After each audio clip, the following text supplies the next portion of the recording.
sa sunga Meleisea ia mo mai do ka ko ai no pa mo ko wala na le mai le ava mo fa no ko ya ngai mi ke yo nga ko au mai no sa sunga to ina am mo le ne mo fa na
ese porquinho. Se kanga se vai a cuile porquinho por lá.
malu le tato aina e ka ua ka ko sua bikua ia o sa un fakasi me lole inga e sepe me ka ko kai o ka ko falo lona uma pa mole le ia uma stand by my time my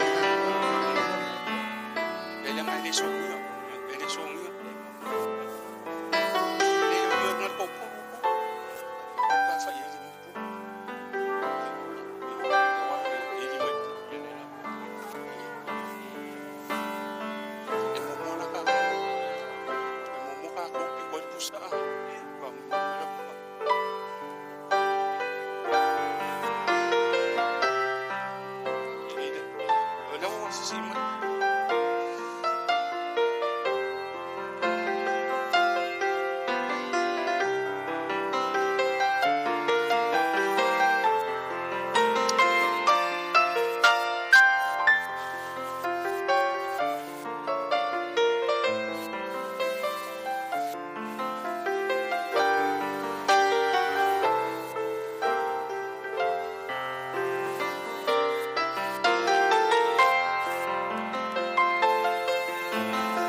watu malfalo le malo le tato fia tato tu lai fatas au tau au mai le sa le sunga le toina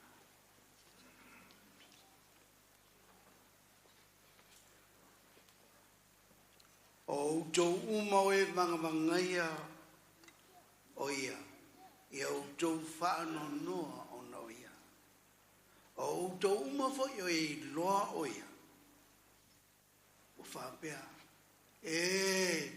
wa ngausia le to o manosi o le la au mata mo fie e fa pengale aso nei tu o le malo le sunga le tu ina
Salah.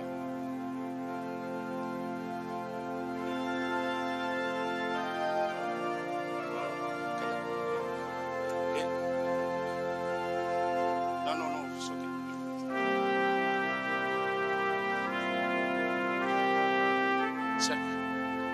Zach.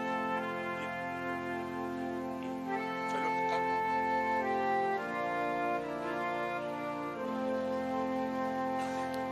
Ai le ngata tau male am taino le sauninga falainga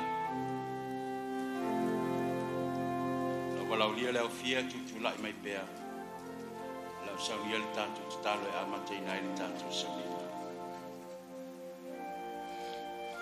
e pangali le yolanga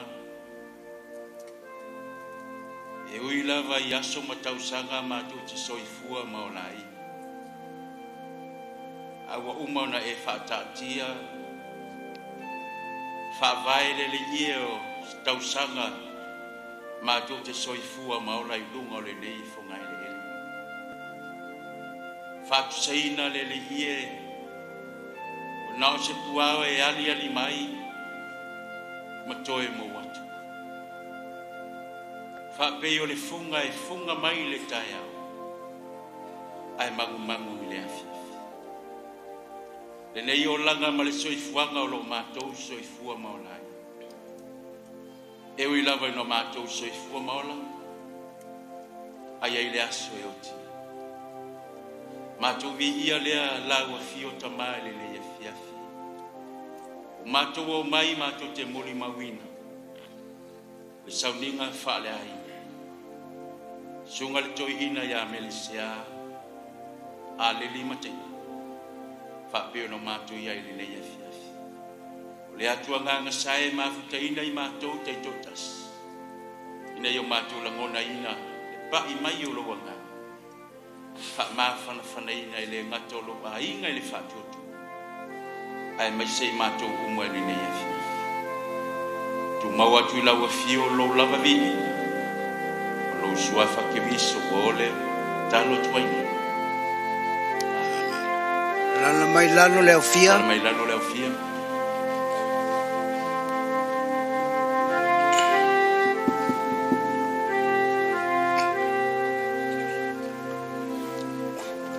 O aso whapene. O le koe kai mi ale. E whaali ai. Wale alofa. O ainga. Ainga le kingo. Ainga le lana. Inga umokusia mafkana. Wala wakule malifalo lava ide. Senga ngongo wa amaka la unga lea olo ue edfert kue anosa ya olo ko kaimine olo ko kau au mai lo ko falolo e kusa ole fama mo le mia so fa fikai.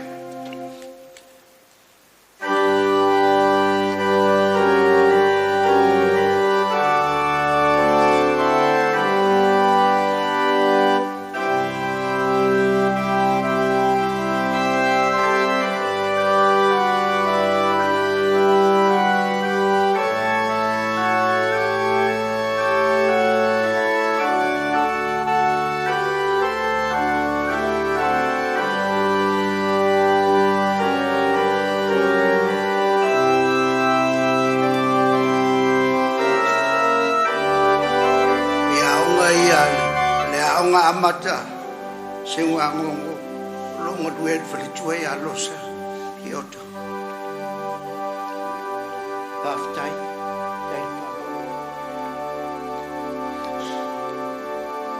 ai ale wo mamaya Meleisea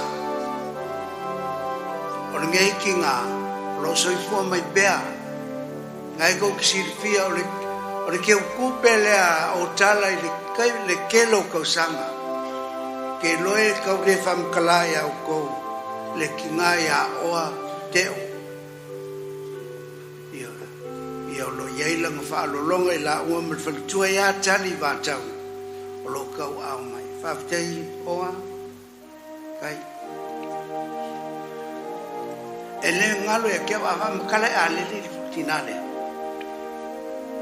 kai minga su e me al kako su e ako yo ke usi le ai ma se me nga sasi ngale ya oa i ele le tu fa ftai fa no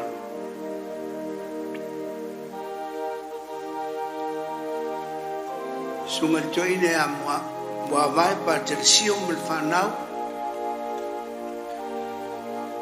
sumai fa ftai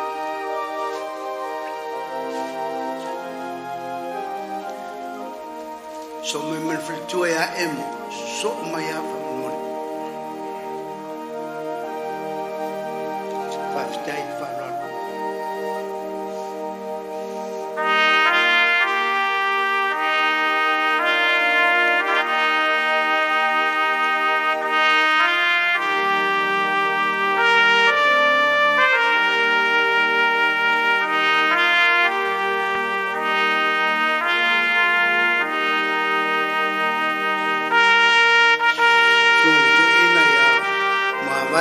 tercio me fritue me no fuana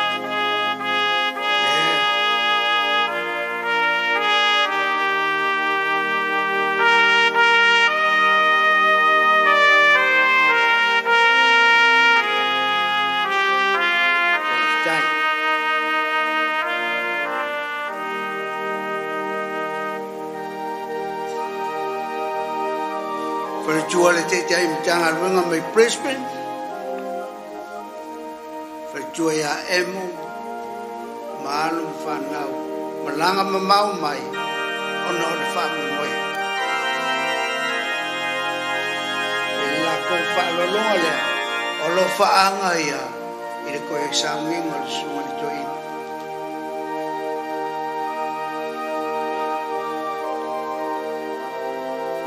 Meleisea Mataia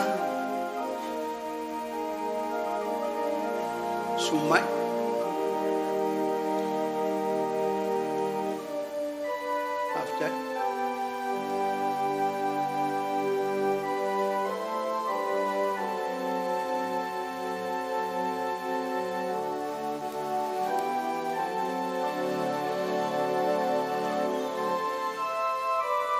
ya se kasi ko le ai nga me freaka le uso ko Aleli Mataia Meleisea asi mai fa no le fa fikai se pronga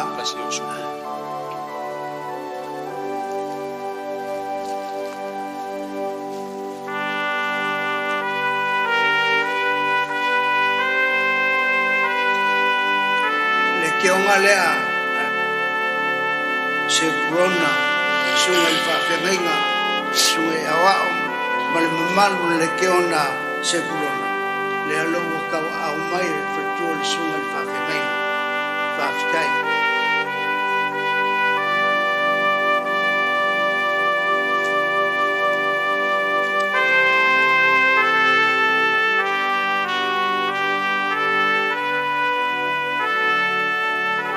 tonga fatawa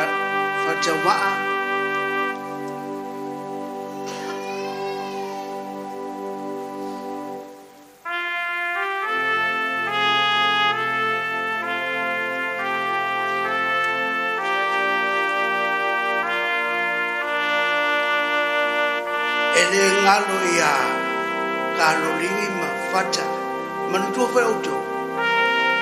O isa tapua ia le sungai atu mafata makalo dingi. E uia le nga fesifia e ma la au le whakoanga. A e le mwhainga mokusia e le loko au ma. Le sunga le toi ina e a te fata makalo dingi.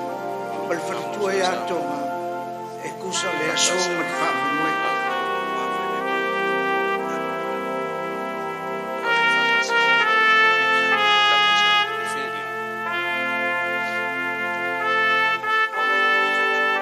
Ele ngalo ya maulolo na ya faangila tu maftas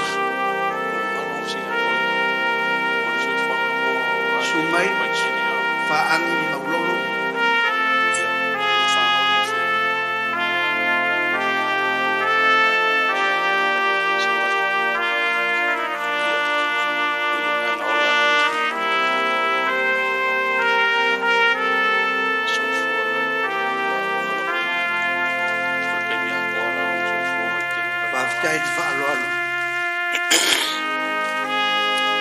Yaso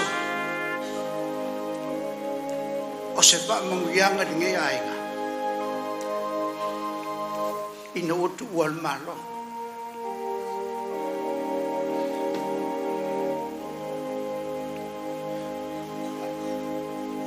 malanga mamao mai alfa tua yal faltua le fa pengai pasta felicito Peangu fayaku o isa ngalue vakas mai. Fa makala mai Meleisea ya kia. Le kai minga oso ai le membership o le auloku lea kai minga e filisi. Ele ngalo lai ia filisi pastor filisi mulung farkua. Le koe aso le sunga tutoi. Le nani Samuel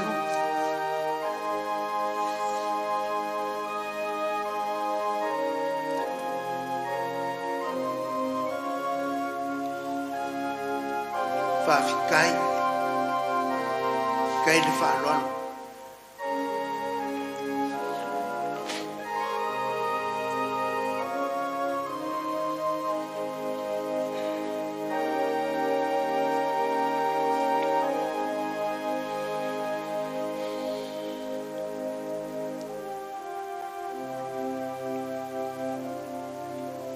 se mea Samoan e ia le kawanunga.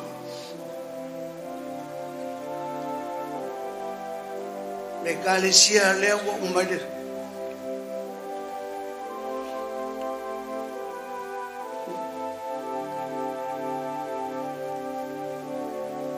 Ya sumai la sia inga sia.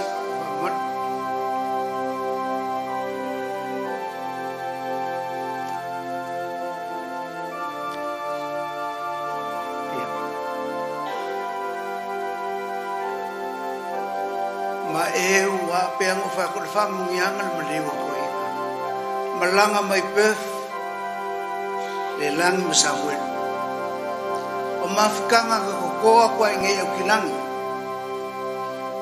fa fikai kai le fa lon kai le amalele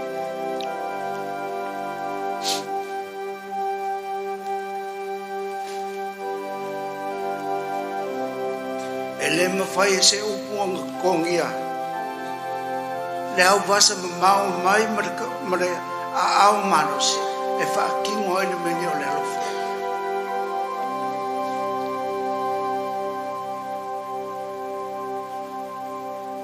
e peang o ka o kai mo konga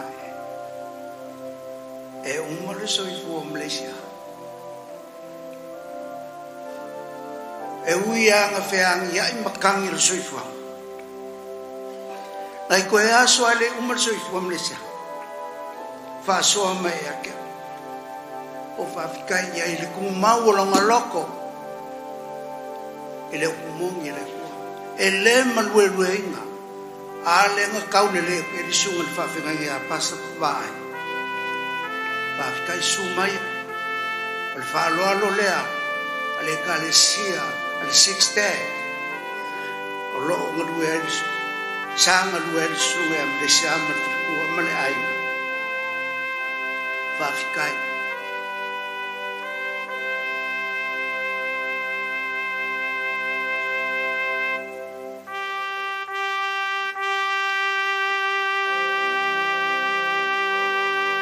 Whaafikai le whaaloalo.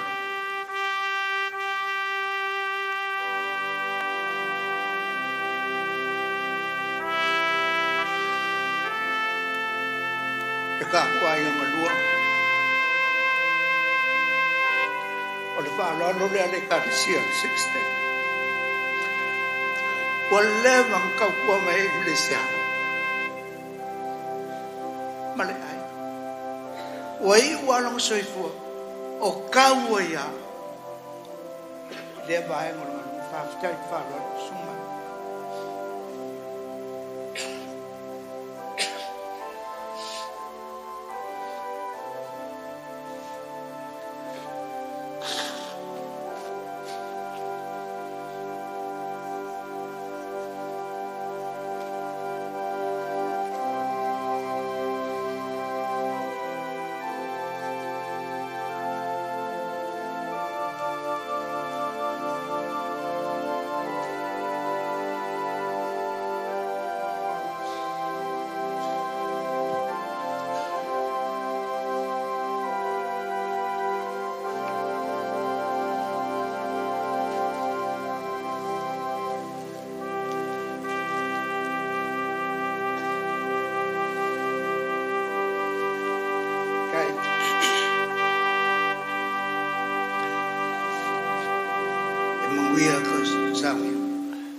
ai le whenga tātou ma le whawheloa inga o le mamalu whamatai whia o le tātou potonga le nei e fiafi.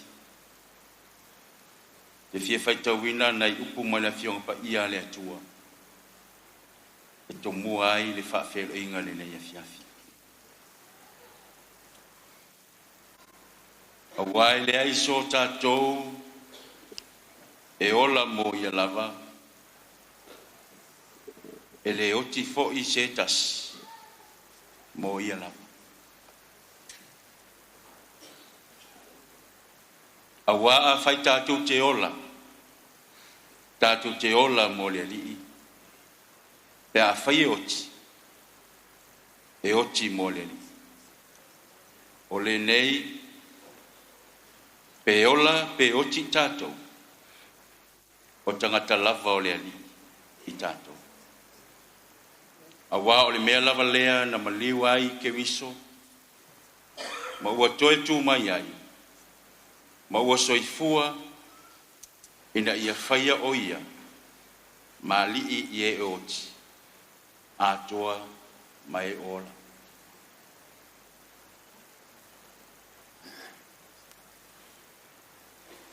A veia lo leo e whaima whongau ai ngangalua. Whawheloa ia tuai i lana au na te ia wao. O le ngā lue ngā sufitu Samoa tuto tasi i le lolangi. Lau sunga pasta almoana wili papu ma le whaletua ia tiana ma le nofo alo. E vi ia lava le au taitai ma le au whaivavenga o le atua i lo soifua. E ui lava ina ua matua le soifua. Au lo va ia lava whamlianga le atua. Te ina i tātou ngā lue ngā wao. Fia lele nganga li nea fiafi whawheloa i mawhatalofa. Le ngata fo i lea fia fo i whawheloa i mawhatalofa atu le au tustusi o ngā lue ngā au Samoa tuto tas.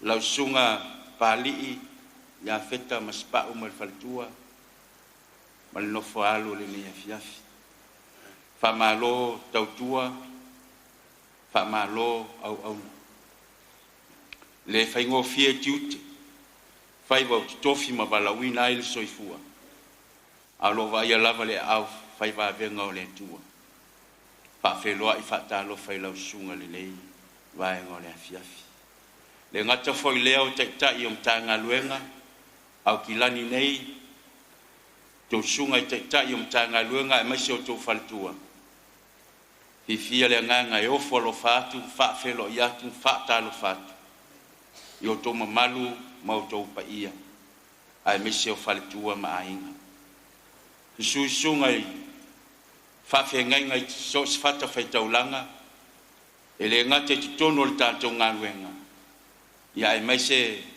so se fata whaitaulanga ko so se tovi nei o au auna whale le maluai au tātou mafuta i le nei a fiafi sauninga whale ainga whawhelo i atu te tai toi ina wa senga o toi ina mo tau ainga suisunga ia wao lo au tau ina mo le ngā luenga le atua le lumanai fifia le nganga e ofo lo fatu fa feilo i atu ma fata lo fatu il tato maftanga li nei afiafi ele tu ua fo ile nganga fi fa feilo ai ma fata lo fa o sina o le tato ngā luenga i tama o tina ma tutua o la to io lo fai le faiva o le tatalo i le ao ma le po mo le manuia o le ngā luenga Samoa le lumanai fata lo fa whawheloa i atu lau tō paia ma lau tō mamalu. Le ngata foi lea o le awhia ma Samoa ua poto poto. O le a le ma whai o na ngafa tau lima ina o tō paia ma o tō mamalu wha le anganu wha le kālesia ai nu atuia wha tini o tau sala. Le nganga fia le nei afiafi u tātou wheloa i mafuta. E le ngata fo i lea o tupu mai e, whale tua matausi, sa o ao, sa o tamaitai. Ia e maise le mamalu wha matai fia o le tātou sauninga. O wō, ma e mamae, o tātou fisila wha i le nei afiafi. Tātou te moli mawina, le soifuanga, o le sunga le toi ina, ia Meleisea Aleli Mataia. Fifia le whawhelo i atu whape atu le suafa manu malo lo tātou alei o Yesu ke viso. Tā lofa lava. E le whangalo ina fo i le nganga tā lofa, whawhelo i atu le whaletua, le tina ia rosa, o le sa tausi ali, i sunga le toi ina. Le ngata tina ia rosa ai maise le nofo alo. Fifia whawhelo i whaptoa atu le nei vaenga o le tātou sauninga. Ia e maise o tātou ainga ngalua, o e malanga mai le tu ma le tu, tātou uma wa moli mawina le nei aso. Fifia i whawhelo ai, whatalo whatu i lautou pa ia, ma lautou mamalu. Le liu mai le whata nei, o tātou whailaunga whapitoa e, na te whafonga ina le upua le atua, a wā se whi au e wha maa whanawhana, se whi au e wha maa si au, tātou sauninga le nei afiafi, o le sunga le taitai mta ngā luenga, ma le tātou ngā luenga i kuil se lani, o le sunga le ia pasta misa u luau Mataia. O ia foi leo se tas, o uso le sunga le to ina ia Meleisea. La whalia lo tātou fia whatasi, la tātou tūlai ma tataleina le nei sauninga, o le vi ingas, o le pese se lau lua sifuna le lua, pe a ili mai le pū.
Ara tu mal whaloalo tātou whapitonga le a tātou ifo ma whamawalalo I luma o tātou atua tu teiteina I tātou le talo.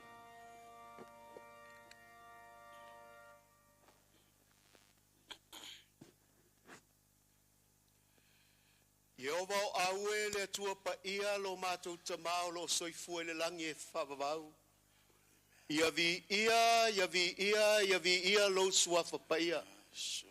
Vi ia oe le atua le tama, vi ia oe le atua le alo, ia vi ia oe le atua le ngang pa ia. O le tolu tas pa ia la wafio Yehova o au le atua o le langi, le atua o le lalolangi.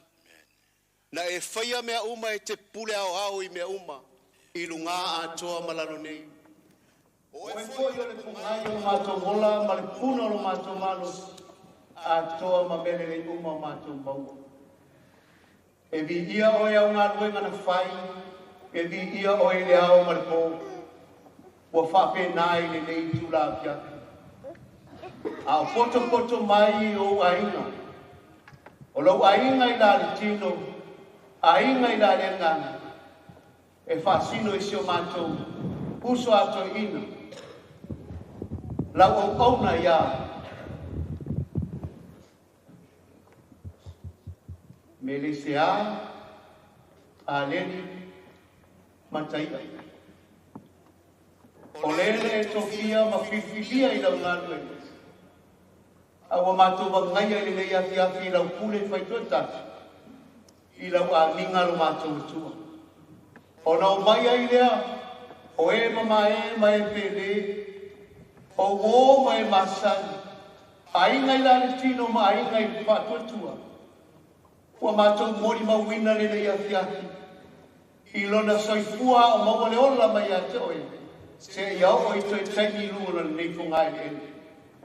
Mātou whaakutai le tua, ua whaatau muina le nei whamoe moe, sa fuafua ina o sa ninga whaale a ina. O mātou mō mai ai mātou tuwa ngaia ma whapitaia o ere tua. A o mātou mōri mawina soifua ngā lua lau o auna se iau o mai le ia pia. Whapitai le tua I lau malau pa ia le soifua ma le ona. O lau o auna e kei o le mātou iai le ia pia. Ia vi ia ai lau suafa I lona soifua. Ia vi ia lau suafa I lona tuetaine. A o iai luna le ifonga I ele. Mātou te tāno mātou te maa. Whamole mole. Ngāma pa ia whio mai. Whatumuina le nei manu I lau tumu atoa. Pa ia kita ele ma whina ngalo te totatu. Se o mātou langona le mawhanawhana ua au. Ma whamawhanawhana ina I mātou le nei apiati. O nau whilenga o lau ona. Ua e a lia le nei apiati. Mātou te tāna o mātou te mā. Whamaiselo o ngāma pa ia. Ia o ona. Le ainga I lani tino, ainga le whatuatua. Ia whapeo nā vea aina nei a fiatu. O se upu mai lau a fionga o vi inga o tāsa. Se vai mālu. I loto wa nuti mo moia ona o le malanga sau al mani o leo. A o se kate o I kuti ai lo I kuponga o le whakapau. Ona o le matui tui mani ti ngā o leo. Mātou te tāna le nei a fiatu lo mātou te mā. Awali tia le nei sanginga ala I whatasi mai o ngang whaia. Leo no ina le nei tāpua ingai awale langi. Mātou whaia mea umai na ia vi ia I oe lo mātou atua. Anga le nei mai ia iai o whamani anga. I sanginga uma o lau o auna.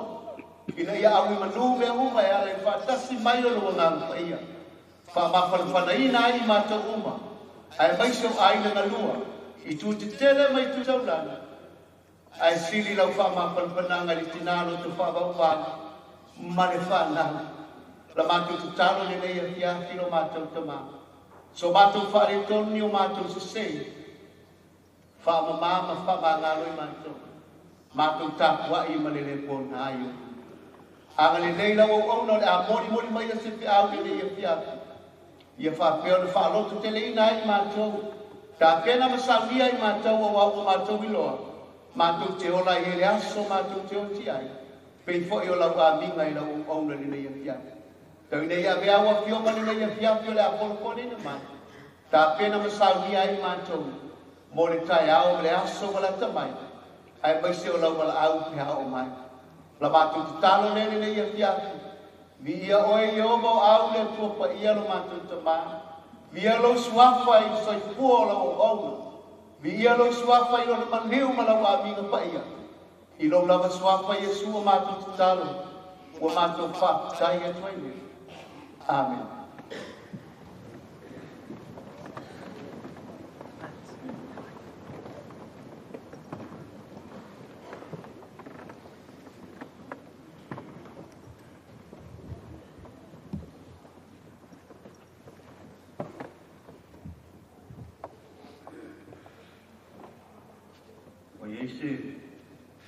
Tusi pai tau e Pilipirea, langa mauna. Era mai e tātou pai tau li ne afiafi. A whaina e liu su mai malau pelu le a moa lele su mātaio. Mātaio lona mata upu e luas fulma lima. Le a matal tātou whai tau ma te mua si whaangata mai i le whai upu e fulma le tolu. Le i tu lau e iwa se lau tolu fulma. Tu sia mātai o lus fuma lima a tātou whai tau mai i le whai pu mua si whaangata mai i whai pu e suma tonu. A mua mai lo tu si whaofi lo whai es tātou te talo. Lo mātou te mai le langi mātou te vi ia lava lo wafio le mea fia. La mātou whai tau wina lo wafionga pa ia. O le suru le o lātou wae ma le malama lama i o mātou. O e whetalai Yesu a mu ia e whanono. A wae wha mawhana whana ina i latu. Ni a velo a fiong pa ia le nea fiafi. Ina ia wha mawhana whana ina i whina ngalo o loto o mātou wha moe nea fiafi. A mātou wha tali ma mātou sauni atu. Mātou te wha alamo longo i se upu mailo a fiong pa ia. Wha manino lo mātou whaitau wha tasi oie mātou. Ni a rusuafa Yesu. O fionga pa ia leo le atua, la tātou whaitau whelafua ia i le nea fiafi.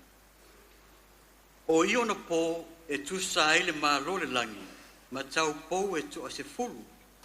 O e na ave a lātou la mepa, ma lātou o atu e whaafetai ai i le whātua a whaiawa.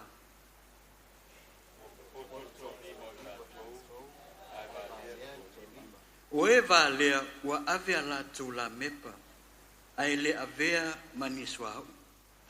Awe oto o ave suau i ala tofa fatasi ma ala tolane. Ua tuai mai le whatua whaiawa, o na tau whai tule momoe ai lea o la tau uma o momoe lava. Awa o e tulu o po, usawa i leo le lana, auta, usaul fatua whaiawa, na o io tau whakutai ai a teia. O na tutu ai lea o ia tau pou malava, ma teu a lātou la mepa. Whai atu ai lea o e vā lea i e poto, au mai lea o tau suau uma mātou, au wao le awa mate a mātou la mepa. A watari mai o e poto, u whapea mai. Ne i le lava ia i mātou ma outou. Ai le lei o na outou o e whaatau mai, ma whaatau mai. Ni a outou. La tau o e whatau, o le sawa i leo le whatua whaiawa. O e u sau i a fui ua la tau whale ati whatasi mai e tau samaanga. O le puni ai leo le whaitoa. E muli ane o na o mai ai lea o isi i tau pou. O whapea mai, leli ie, ia e te tala atu le pui mo i mātou. O tatali atu o ia, whapea atu. Moni, whai atu i atu o tō, te lei loa o tō. La tātou whaitau whaatasi whaipu muli whaitau. Lea, ia o tō matala ai, wa tō te lei loa aso, pori tu aso. Sauwera te leo tanata. Tauwina ia whamanuia tele mai le tua, whaitauwina na whionga ia ni tūlala fiafi. Tō mau au tu pega te ia, le vi inga, neisi o whaabavau e whaabaulau. Amen.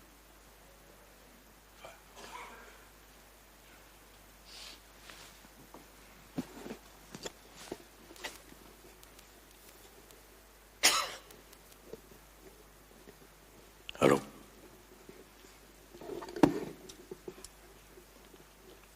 te manatu nei tula fiafi. Au whasauni meila na ona wā fo I sefe au e whamalo sia ina ai o tātou tangata. Te walauria, pese lona lua wa saunia e le ainga. Wal pese whaptoa ele ne fiafi. Pamunia lau whafonga whautai.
ngofie ta pena ina I foi ia le launga ino le upua le atua I le nei vaenga o le tātou sauninga ma sani lava ona mua tātou mulimau ia peita ona le tātou sauninga ni te I ua vevela le fala ia ae fuafua mai ai la ia e le au fai mulimau tātou taimi ia ae o le a amataina le tātou sauninga I le upua o le upua le atua mo tātou ia ma tātou whenga ielea ma tātou mulimau o te whaingoa ina sauninga whale a inga whapene o le sauninga le au whai tatala a wafo I o lea ua su mai ma tala au mai e whalongolongo ma whaafonga I le mulimau a lea o le mulimau a lea ma le mulimau a lea ia a lea lala o mulimau momua e mulimau momua le langi mo le sunga I le to ina ia Meleisea ia o na tātou whaalongolonga I lo leo tala o mulimau o le nia fiafi tali tonu ia o le sunga le awa o lo sua tuiluma nei le ala le pule ia o ia le sa matu manatu tu la I mo le nia fiafi ia I le sauninga asio matu a inga peita ia ua manatu e o mai a ua ma le sunga le whawhenga le ia siaki pa siaki le ana whawhenga I nia fiafi ia sa fetoso ina fo I longona ma manatu ia ta tele fia tu fo te lunga langa ia fo le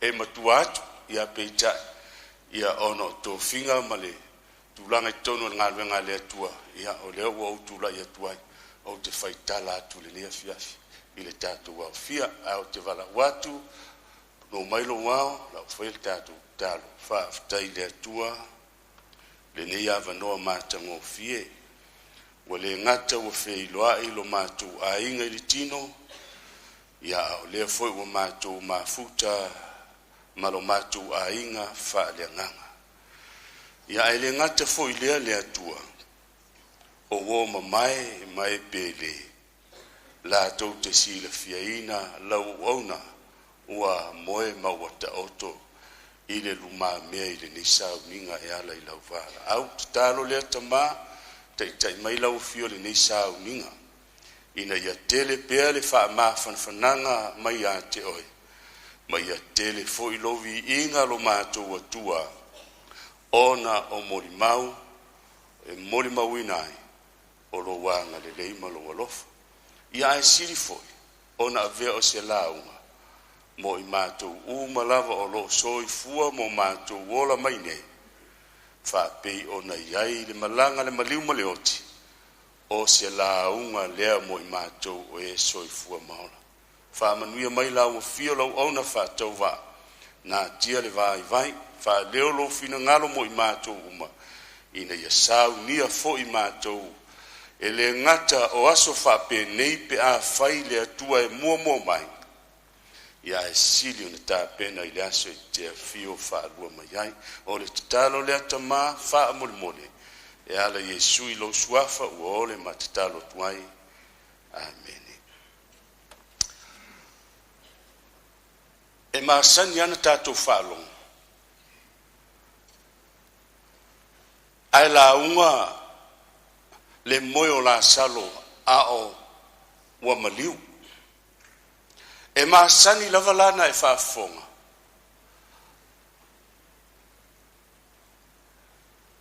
o le whaopo o I tutonu o le tunga mau la salo ai toi ola mai peitai le nia fiafi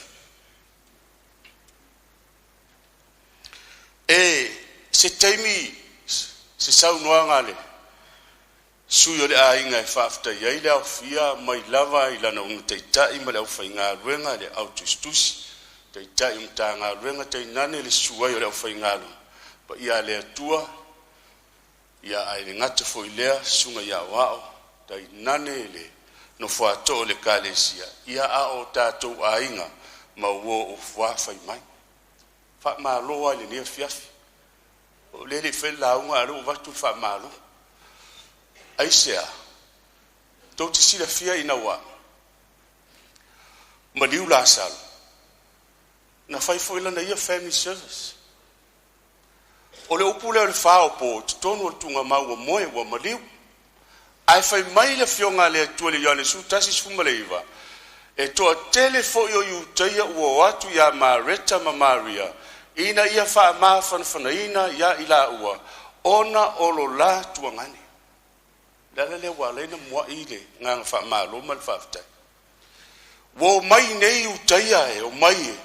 E wha maa whanawhana Maria malonosu. Ona ua maliu la sala. Ona ua ai atu le afiafine. O te lole mafua anga nauro tō sumai. Ina ia langona le ainga le tino e maise le whaletua ia rosa, male no whaalo te inane sunga le awao.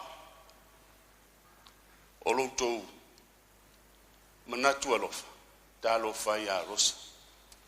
Wa motu sia le mafutanga, ma le pele, le sunga to ina ia Meleisea. Ua atu nei la iutaia, ole wha mafan whaneina. Ia o nou toi whaato, esi atu lea, wha maa ngalo mai lau tala no whai atu. O le sauninga ne o le family service, o le sauninga o le whai ngā tala, po o le whai tala. Aisea, o le auto whaafonga i mori mau, o le sunga i le toi ina. Peitai, o le afiafi nei.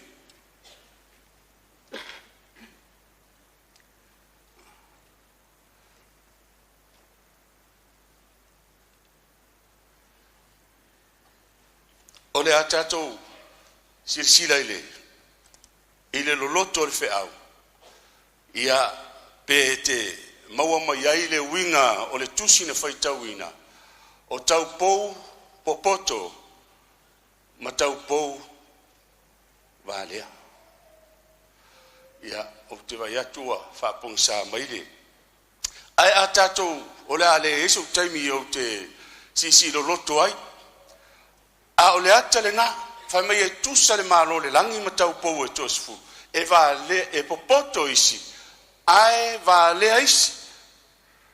Wa sau nei le alanga wa fio mai Yesu, ona sao leo e popoto, ai le sao tau pou wā lea, o le ata le nā, o le ata le nā o le wheau o le nea fiafi. Ona whautuina lo le wheau whapea. O Yesu le tupunga. O le ola e whavavau. I e usi ustai i le atua. O le utuna le whamalos. O Yesu le tupunga o le ola e whavavau. I e usi ustai i le atua. O fete mauai. Si sila maile. Peule lima foi peiva. Ua wha ato toina foi o ia. Wa toa le taulanga le whaoletanga ina umaliu ka viso. Whai mai lea, ona avea ai lea o ia, matupunga o le ola e whavavau, ia i lato uma o e usi ustai ia te ia. So se tangata usitai ia, o le tangata manuia, po le tangata poto foile na, o le tangata poto o le tangata ustai, o le tangata manuia na ai whai mai le upo le fionga le atua. Ua whai nei e sui na ua atoa le taulanga o le whaolatanga, mo le tangata anga sala ina ia mawhai ona maua uma e tangata anga sala, le awa noa e ola ai le ola e whavau. Ona whai lo leo Yesu matupunga, o le ola e whavavau, ia ilato uma o e usi usta ia te ia.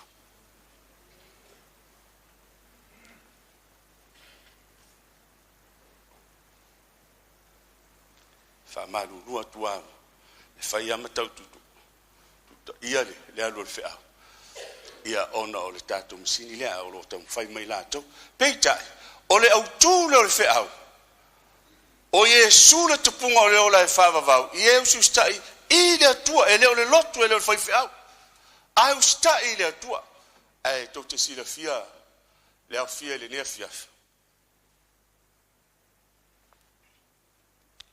Ai foi le manatu au tu o le wheau.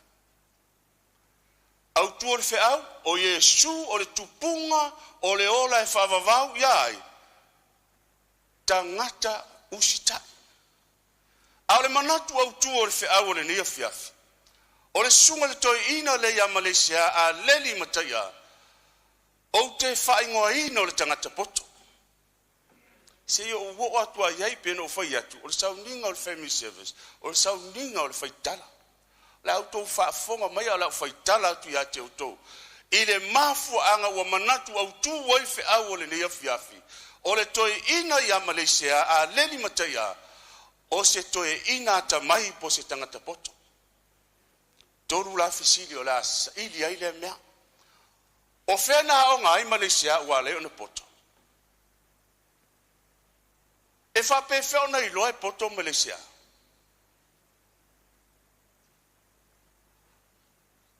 O le ale tā ua tangata e poto.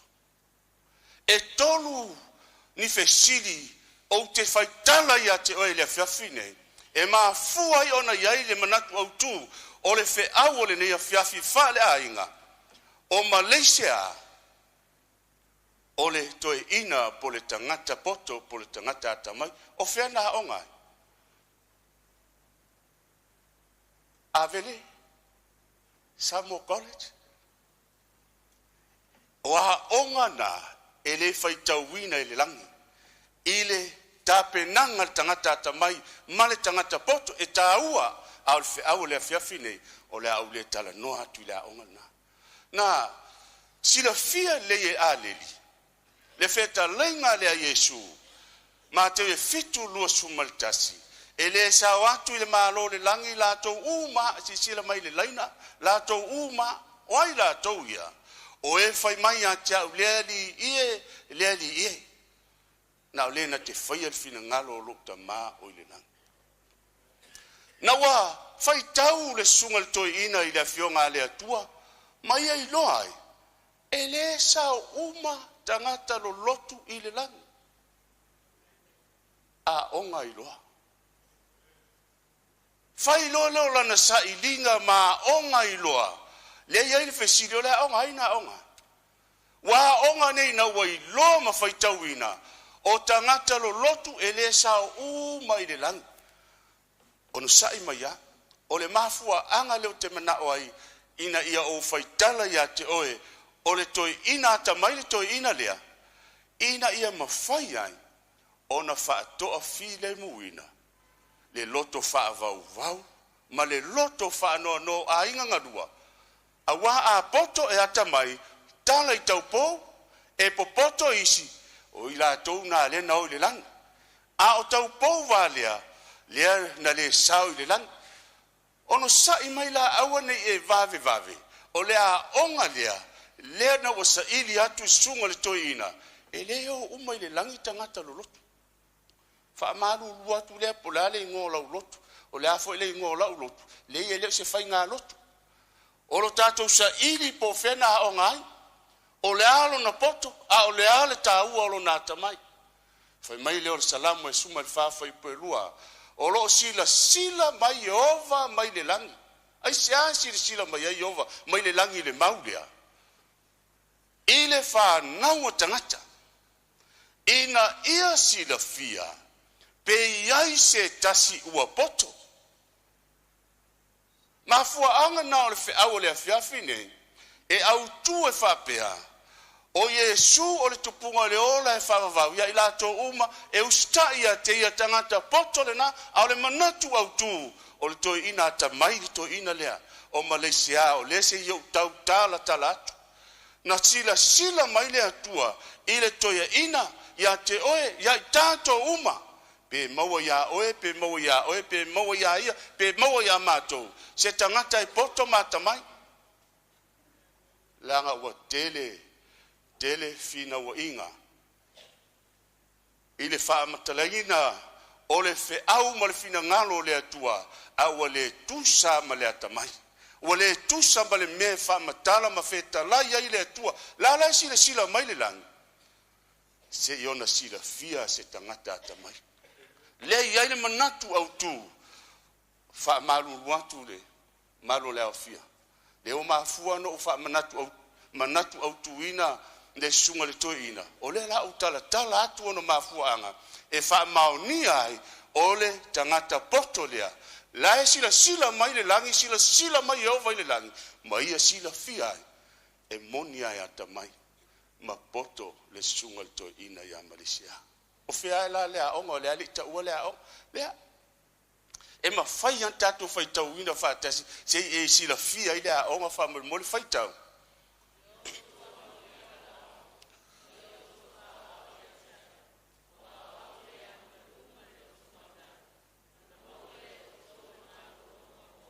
Lea onga le na onga ai, le sunga le toi ina ia Meleisea, fa mai take my yoke upon you and learn of me.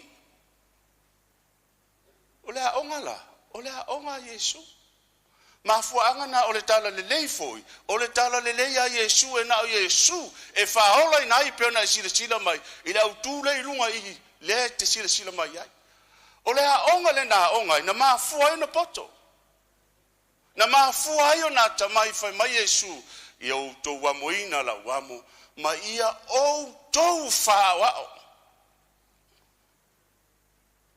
o mai ai ile fai fe au le to ina fai mai Yesu fa wa o mai atia ai sea awa o le anga malu ma le loto mawala o te loa le afia male malo le kalesia wo to sila fiel to ina le e anga malu yo le to ina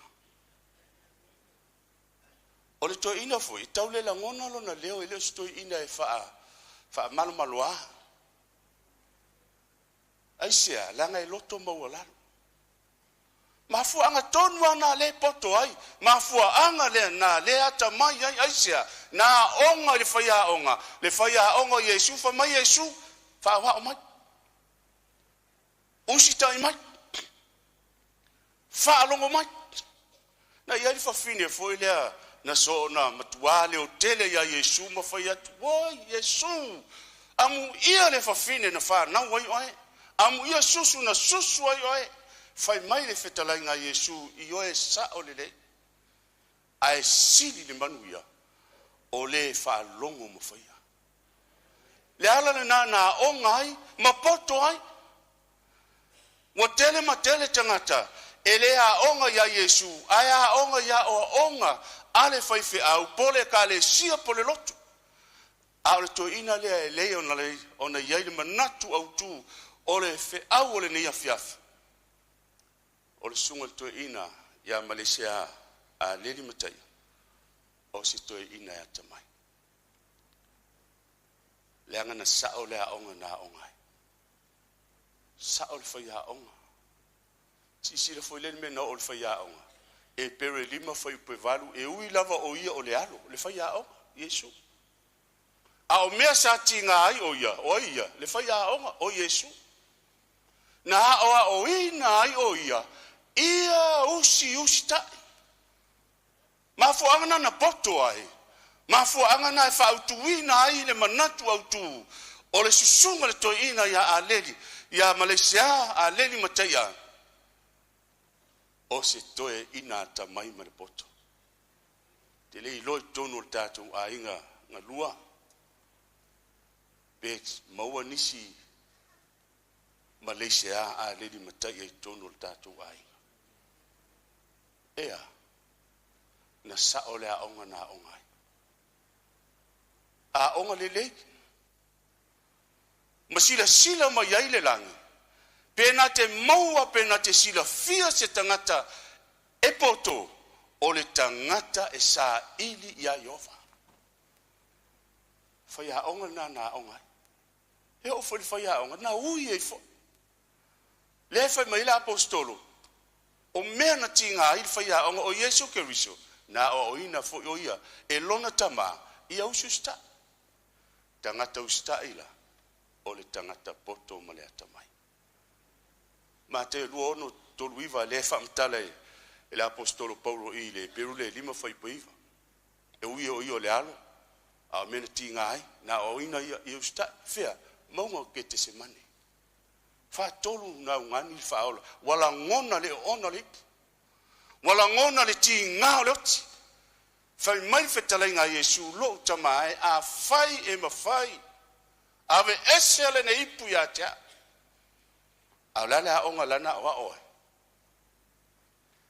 Aua nei whaia lo loto. A ia whaia lo fina ngalo. Mafu angana. O le tangata poto, o le tangata tamai. E le whaia ilona loto, e le whaia ilona maanos. A o le ale me fina ngalo ile atua. O le mea le nai whai. A onga le leia tamai poto ai. Whai ngō lea. E le tusin tātou whai tauina. E iai atau pou valea. Iai whai tau pou na poto. Vai angalona lua. E whape whiala o nei loe poto. Ia le lau whai tala tu nei a whai auto. Whawhena i loe poto to ina. Ma te e fitu lua wha. Si tātou whai tau mai a wha amuri.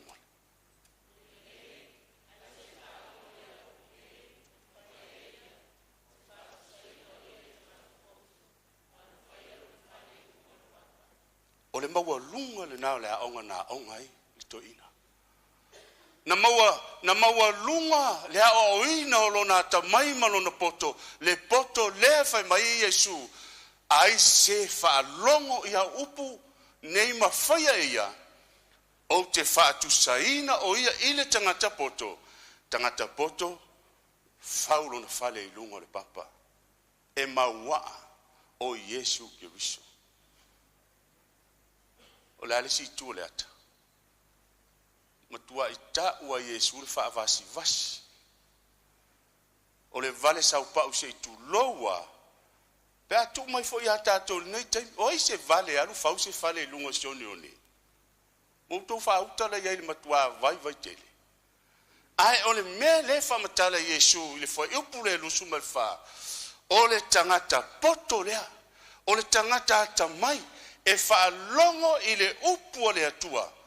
Ma whaia. E se le ustai. Ma fuangana o tangata poto. Tangata ustai i le fina ngalo le atua. Ia, le lala o whamtala atua la ia auto. Mele lina pruvai. Na soifua e ia Meleisea. Se taimi tula i maia. Si o mātou so matua e wha matala tala. A o leo te tala no atu. Ile o langa o ina. Sa soifua mai tono le kālesia. E tausia le sa. Mo le awhia ua poto mai. O te mine. Ua tuua le mālo mai tātou. Malo mātou a inga sunga le to ina nei. E lotu le lotu. A so fitu sa moa tuto tasi. E se ame ua sui e le lotu. Ia le la whamtala atua. Ba ila sa ili o tangata poto. Ile tusi le eskelu e valu fai po suma le ono. Na sa ili ma fai tau ia ili to ina. Ma te ia ili to ina. Ma ia i lo le mea te tau na fai. Aisea o se wailo e fai me lei ai le fai o le. Le angsa. Ia kopo e fasu fit. Fai meilo ona ia ave le oa o ili loto atu loto ili falo yova. Falo yova. Fale sa. Fauta. Ile fai totoa o le malu o Yehova. Ile vao le wha paulonga. Ma le fata fai taulanga. Lono winga le valea. Fai taulanga lea ma le fai tola yo. O lono winga o to tonu ai i. Le iai tangata ia. Tangata la ia. Na sa ili ma fai tau. Ia to ina ata mailea. Ai ona i loa i lo se mea. E ta tau. Ona toe fe. Liwa ina ai. Lona i loa ma lona silafia. Fa umal fai pasuma leono. O tangata peto lua fulu mal to lima. Ua uatu la tautua i le malu o Yehova lono winga o i. O le tau te. Tu loa le tau te fesanga i mai nei. A le upu le fa matala ia tuspa ia. Wa le fa sanga mai i. Ai mai o la tautua. O a lalme o tupu. Fai mai ua mai o la tau mata. Ua ua tua la tua i le malu o Yehova, wa i le tonu le malu o Yehova, ai mai i. A ua i atua la tau mata i se sae, o lo la tau wifo atu i le la i se sae. Se i whaatele titi masi o whaitawina whaapretania, and their face toward the east, and they were worshipping the sun toward the east. O tangata le to tonu le farisa. ua mai o lātou tua i nei, ua le pei o tau le tau te whaasanga mai ruma nei, pe le tau te alalama, u atu tua yo i a tātou tua se tulo. Ao i le mele ua ilo e lea tua. Na o iai le haonga le to ina lea. E ilo ai, o le mele na o lai sa mo, o lea. Si toi whaafonga mai ai. Whai mai o lo o lātou wifo atu i le lai se sae. Worshipping the sun toward the east. O east leo fia mai tātou. O leo te mwhai atu ai e prove ai o tangata tamai. O te mana o e whaitala i ate oe. Sau ninga leo tau singa o le asa le iei nei. Tusi lalo le maulea. Ma fuangana o te mana oe o te whaitala atu leo fia. E poto e atamai. Na ua sau mai Samoa o lai ai le ka le sia ma le tapua inga i le aso sa. Ai na ua whaitau atu whai mai Yesu e le sa umai le langi lato umai whai mai atau le li ie. Na o le na te whai alfina ngalo o lukta mai le langi. Su e roa. Sa ili no o lana mafuanga. Mafuanga lea. Ea. E le ifo i le atua. A ifo i le la. E lua aso tapua i Samoa. Ma le lalolangi atoa. Au aso tapua i ia le awhia wo mana o te whaitala e pruvai le ata mai ma le poto le to ina lea. To ina lea. O le sāpati leo le atua aso fitu. Aso fitu. Male sāpati e tā ua o le aso sā. Whaaperetania ina Sunday. Sunday. Whaaperetania ina o le aso sā. A o le sāpati le nā. Leo wa whai e tangata e whaitau atu la to ina lea. Woi. Leo lono winga la o wa lea i fwoi le la. O le nei ae ua alo pātua i lea tua i sa. Ai whaasanga i le la. O lea tautala i tāpua inga. Tāpua inga i lea tua i lona sa pati o lea so fitu o le vai aso. Ma le tāpua inga o tangata e mai o la tua i lea tua le whaitauranga. Ai whaasanga atu i le la i sae. O lo la tau wifo i sae. Woto whaalongo la me le whatua e se la tamai. Ma whaangana lo whatua. O le sauninga whaitala, sauninga ni mana o te whaitatala atu i a te utou. O le sunga le to ina tu loa o lo uso tu ofe. O le to ina tamai. E poto. Aisea. Na ua sue atu. O le aso sa. O le aso mua leo le vai aso. Ai foi tua kenesi. O la mele fai la sa pla so mua. Na fai e le tua le malama. Oi. Le ala e foi nei le malama. O sau nei la le la. Ia le ala o i folo ye tangata. O le fai tala tu ya te o tol mafuanga. Fa mau ni ai. Le tangata ata mai. Na o sa ili atu. Le ai e le o le aso sa se sa pati. O le aso sa o le aso mua le vai aso. O ka se ata mai o to ina. E poto. Aisea. Na sau mai sa moa e tausi le sa. Ai sau nei fa longa tu su e atu wa onga la onga Yesu. Mai loai. Oi. Leila e se mata upu leo te a onga. E leo se mata upu Yesu. O le mata upu la sa. E te mau e tonu le tusi o whalinga si. I le lava lu te mi o te o iai. A le mata upu leo sa pati o le atua. Mai ai le fofuanga i e tena. E toe o ai i e tena whalelang. O tausia i alsa pati lea. Ia utangaro le mele ata le si whalatalata mai. O le aso fitu o le vai aso. O le sa pati le na. Ma whangana o whatu. Ese le poto le nito ina. Ese le ata mai o le nito ina. Mato mai foi mato sa mo. O tausi mai foi le asa. Ai mato mai soi. Mato fia onga le onga le. Ai a onga tu. O le aso fitu o le sa pati ia Iova lo tua. A o le aso sa. Lena is fa fonga mai si sia mai fai tau. Wa ifo ia tangata i le aso le la. Fa aperta nia le aso le la. Sunday. Ia.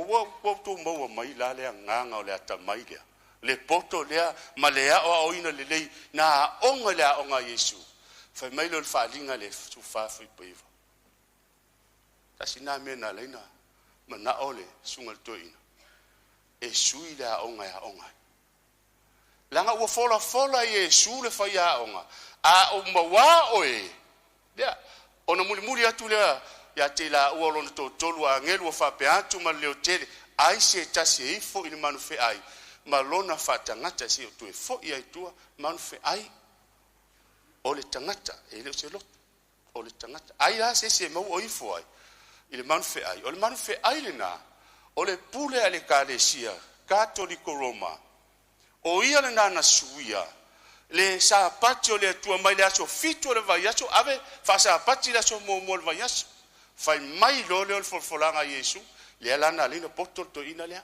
fai mai fetalenga Yesu por fai aonga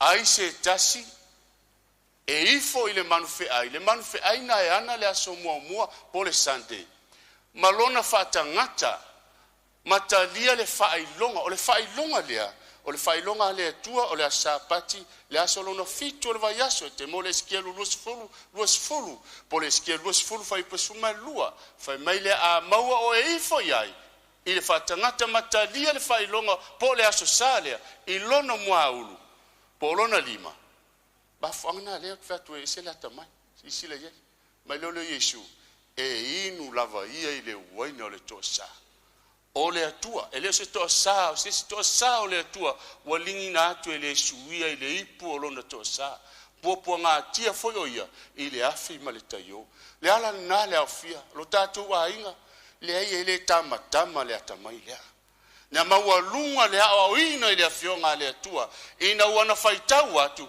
ele mana o inu wai lona faletua inu wai lana fa nau ile tosa o le atua ile ifo ile asa por tau singo le aso mo le vai aso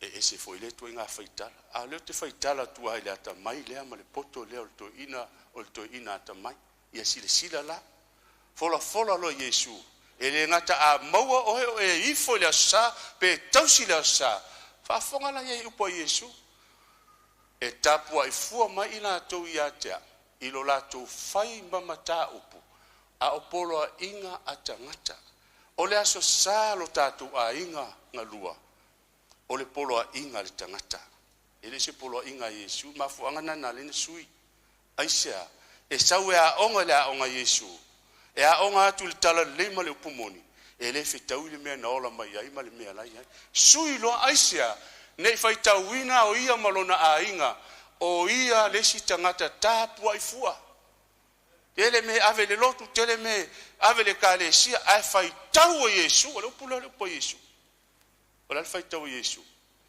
talo fai tele ni yaso te alu le lotu ai te tapu ai fua mai le fai mai Yesu ele sao ile malo le langi ila to umo e fai mai le ie lono winga tangata lo tue ele sao umata to le langi fa no ai ta watu aisia ele o Yesu ele ngata tapu ai fua ai fai mai ele sao ile malo le tatu ai o la se la unga le tangata poto le motato le afia wa sumai matala au mai o le asa ufa fonga ile ata mai ma le poto na o ia le ola o ina o le sunga le to ina ya Meleisea fa mai mata ia lusum fitu lua to tele la to fa mai ya cha le aso le ie ma to tele perfecta e ane longo o to fa fonga mai la fa ma ni o lot o tangata ia fa mai to tele o mai ya cha le aso le ie ma to ne na perfecta ne lo ngo perfecta o le la unga to swa fo Yesu o lo ngo le ma to fa ye tu le te moni lo ngo fo na ma to fa ye va venga te fa fonga le upol fa ya le na o ngai to i fa i pelo suma to ona o ta tino tuai le ya te la to o te le loa lava o to i nao ese ia o to ia chau o to e faia mi o leanga o la mi o leanga e alanga le li ai le usta il finangalo le tua e alanga le li ai le usta ile upo le tua se me sia me mo Yesu wa ya tua o to sio ya lo wa le no fa ya tua mo o le fia fine sa ni faitala o le te faitala tu le tamai o te faitala tu le mawalunga o onga na o yai mai e manatu ai o ye le ai ele avelo to roma la fa na i me le fa me Yesu e watu a fa me Yesu osi awa o le pule fa me Yesu o tele i loa ona tau tino atu leo Yesu ya tiu o tele i loa lava o to si male upule fai mai ina o ese ia o to ia tia ia ese o leno tinga ina tangata praise God tinga ina Yesu e fai va venga tinga ina Yesu e tau mala unga lo suafa Yesu nana wesi tele i loa o to fa uta la le afia le ata mai le poto le leina ia le manatu au tu o fe au le nia fiafi o le toi ina le ta o toi lumane o le toi ina poto o le toi ina atamai o ia manatu i lona fale tua masiana whanau awane i tu sia i le langi e tapu ai fua a eo le aso e fio mai e sua e watu e whamai e su kera o to whautala e maua lunga o onga amen e poto e atamai su e atu fai mai Yesu wo foi o ia ina sareta na tupu ai o ia o na urufale le o ia i le sunako i le aso sapati o lana maasani lea e tu i lunga fo i faita la le aso le fai esa uninga alotu a Yesu fai me o lana maasani o le aso sapati e tele maua le sapati il tuspa ia se aso mua e ta ua o le sapati le ai o le aso fitu o le vai aso le fai mai Yesu o la o masani au te alu lotu sapati su nako falsa o le ata mai lea wailoa o Yesu e alu le lotu le sapati ai aho le aso mua le vai aso walu fo leo Yesu e a mata na ngā luenga fai mai lesi fai la unga o le aso mua le vai aso mua alu Yesu e whangota a o lea e ifo ai tangata ma le leiloa e le o lea tua le ifo iai a lea na tātou fai tau tuso e skielu e u mai o lātou tua i le maru a e ifo atu maua i atu o lātou mata i le la i se sa i le la Sunday a wo wofo foi au mori mau al toina o ma to wofo ma to mai chauni mai Samoa ma to fa longo mai o le matu to mama le toina ia ma si matu anti a fa lai ma anko ia le sai le si tu le kalesia a tutolaso fa longo mai o le e se le tu le wa ia ma to mai le sa mo so ka fe o le lo polani me o kupur ka ko ai ma le lo le e se ale a onga le nga onga le a onga le nga onga o sui le a onga o sau nei su e atu le mata upu o le aso e alu wa Yesu i le lotu i va yaso taitasi e alu i su nako i le sapati e le alu sia sa le ala le kalesia o te fai atu ai le mori mau ma le fai tatala i le lia fiafi o le maasane Yesu e alu i su nako le sapati pol falsa le fai na ma foi na fai el toina le e le alu se lotu le sa e alu e tana la au e alu a matai fuanga mga ruenga po kalame li tino nga ruenga le tu fa pelo na ai sea o uma le aso ta pua ina o i ma Yesu ile falsa ile sabat fai mai le Yesu o la uma sani ale na toi titi ata punil tu spaia ai fa amu ia mai lo Yesu amu yo to len tau sia polo inga amu yo to le tu le lo tu sabat ele fa pe mai Yesu ma le polo inga ile aso mo le vai aso e tele maua. Fai mai Yesu amu ia i rātou e whaia ana poloa inga. Poloa inga se fulu, e le hiva. O lana mea wa wha amu ia ai, ina ia tanga ia i rātou, le la au le ola, ma ia rātou ulu atu i le a ai i ona whai tutoa. Wa alu nei i le toi ina ia Meleisea, o ka se la unga moro, rosa malfali, male na whaar. O ka se la unga moro mātou a inga. O lana la unga, fai poloa inga le atua. Tu poloa inga tangata.